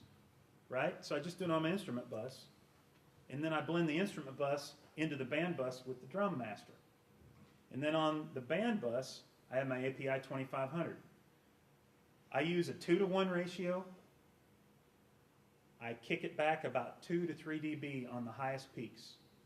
That's all the compression I have on the 2 bus. Okay? And then the band bus is summed together with the vocal bus, which becomes the mix bus. And on the mix bus, I send out to a Great River mastering EQ, which is followed up by a requisite LA2A style compression. And all it does is this. About 2, maybe 3 dB on a really crazy song. And then that comes back in and it gets printed to a track. And that's kind of my routing scheme. My electrics, nothing fancy. On this one, I started out with like 12 tracks of electrics and I submixed stuff. But that first guitar you hear in the intro ended up adding the Echo Boy. That's where you hear that kind of that triplet delay going on that's pinging. And then I put a stereo widener on it because it just felt too pure. And so I pushed it out and did that. The other guitars, I'm using these 550s on this mix. They have a 3K thing that just is so cool. And just kind of standard stuff. On these 2 electrics, I copied them. I put that crystallizer plug-in on it, if you've seen it from Sound Toys. I did an octave visor on one side. I dropped it an octave down and put a slight delay. And on the left channel, I dropped it down a 5th and put a slight delay on it. And then I used the mix knob and I just rolled them in enough where it added some texture to those 2 guitars, and they sounded a little bit like this. And it's just this skank power chord guitar. And then I brought that up against the other 2 guitars that are playing rhythm just to add some texture in the mix and keep it out of the middle. And then we have some lick tracks that I submixed already, so I don't have anything on them. The acoustics, I don't know why, I never used the SSL EQ, but I did on this mix, and then I got a Renaissance Axe compressor on those. And it really sounds good on acoustics, country acoustics. The way I cut them, I just love the sound, and on, keys here. I did, on the Whirly, it sounded too pure for the track, so I went in and messed it all up. I ran it through the Renaissance compressor and then distorted it a little bit, ran it into the tremolator plug-in, and kind of got a whoop, whoop, whoop, whoop, whoop, left-right thing going on, and then into an SSL EQ, and then into the Phoenix Crane song, and then I just cranked it till it distorted, and then I just brought the fader down in the mix. I don't know, it just seemed like the right thing to do. And the steel guitar, same kind of thing. I put a dual delay on it. That was that kind of whiny, almost synth-sounding thing you heard. It's actually a steel. There was so much in your face, I wanted things back. I wanted to push them back. So I did it with delays and reverbs to get things away from me. And then over here on Lee's vocal, you'll see the de-esser, and you can't see it live because we're not running the session, but that thing's in and out of bypass about 500 times during that track. And if you were to watch the threshold and all the stuff, I mean, it's crazy. And then I'm using an SSL EQ, and I'm literally boosting 3K, like 0.6 dB with a fairly wide bandwidth. And the Jack Joseph is set at 10K with a medium. You can go from sharp to broad. It's like a medium setting, and it's about 4 dB at 10K, just to add some air on the top end. And then it hits the CO1B. I already cut it with compression, so I did most of it with this. Once again, I like how that, if you haven't tried it, demo that CO1B. It's stupid good. It just, there's something about it distorts the sound, but in a pleasant way. I can't really put my finger on it, but I've tried everything, and I keep coming back to it on every single vocal lately, and it blows my mind. And then my effects section over here, it's a PCM96, which I didn't even send to. I ended up just using a delay on the vocal, a vocal doubler for the backgrounds, which we don't have right now, vocal delay. Usually I have an instrument verb, but I didn't use it because I printed all those ahead of time with my PCM96s. Another Echo Boy for, a lot of times on a solo guitar, we'll print them dry in Nashville, and then I'll go back in and add the effects after the fact. So I have a delay set up for that. And then I do a ping pong. A lot of times on chunky rhythm tracks, I'll do like a 16th or a 8th note triplet on the opposite side, panned, where it's, when you solo it, you hear it barely, but in the track you'd never know, but it just gives that pan guitar just a little bit of width. And I'll do it with the ping pongs where they kind of work with each other wherever I've got that track pan. And that's really kind of not a whole lot more to it. Trying to use Windows as much as you use the Mac, so you're going back and forth? Windows. Because you were running Windows XP earlier. Oh, no, I just had Wavelab up. All this is on my Tower Mac at home. So I used to have a huge no Windows system, and I had to jump on board with everybody else. So it works. It's all good. So I hope I haven't worn you all out. I don't know if there's anything else, any other quick questions or comments. I hope I could share something tonight. So. So that's Nashville in a nutshell. Yeah. Do you have any quick advice for, we're going to be finishing our course at the DI.RE, being kicked out onto the street in May. Right. So a lot of us are looking for like internships, that kind of stuff for the next few months, so that, we can maybe get some paid work or whatever when we actually get out of school. I say call and bug the crap out of them, but in a nice way. And when you send them any information, like resume-wise, don't talk about the gear that you've used or the training you have. Put all the jobs you've done in the past. Tell them you went to audio school and you wanted to make a change in your life, and that you're real excited about being in the business. Because I think incentive means more to somebody that reads it than I've got this resume of I know how to use this gear. And then let them ask you that when they talk to you. Well, have you used Pro Tools? Yeah, actually, when I was at school, I learned about that. I know a lot of people that are more impressed with that than the other. You seem to suggest that kind of just being enthusiastic, being a nice person, and just keeping your eye out on what's going on in the studio. Like you say, see a mic falling down, be the one to pick it up. Oh yeah, I mean, just total awareness. And here's the other thing. Whatever genre, wherever you move, if you stay here in Boston, if you go to LA, if you go to Nashville, if you go to Miami, we talked about this last night. One of the things for me, and whether you think this is campy or not, I love country music. And I'm not going to make any apologizes apologies for it. That I really, truly love it. I've fallen in love with it. I enjoy it. I like every second of it. I like how we work. And I can't say anything I'd rather be doing any other kind of music. I love all kinds of music, but I love what I'm doing for a living in music, and I would not probably be having some of the success that has been happening if I didn't. So don't pick an area that, you know, it sounds good on the surface, but I'm not really into this. Because I think ultimately it's going to burn you, you know. And the other thing is, I see people on forums talking, everybody wants to get there today. You know, they want to own all the gear. They want to have the studio. They want to have the hit songs today. And I did too. But the one thing I've learned, and I've been in town for 16 years now, and I feel like I'm just starting. And I don't mean that to be discouraging at all. I had a very rough road. There were reasons why I was on the road and what happened. And I didn't have anybody to hold me up. I had to do everything on my own. I couldn't go do an internship. I couldn't afford to. I couldn't be somebody's freebie. I couldn't afford assistant pay. So I wonder sometimes if I could have done this in 5 years like I've done it in 5 years 16 years ago. And probably not, because it wasn't my path. Yeah, that's a big thing. Like, you know, we're not in it for the money, but you still have to pay rent and gas. Yeah, I know, and that's something to consider, and I don't have an answer for that, but I do know that if you love it enough, you'll find a way. Yeah. Seriously. If you go to Nashville, though, can you pay the rent by working at live clubs to incorporate AD on the side? Sure. Yeah, but I think what'll happen is your availability goes away.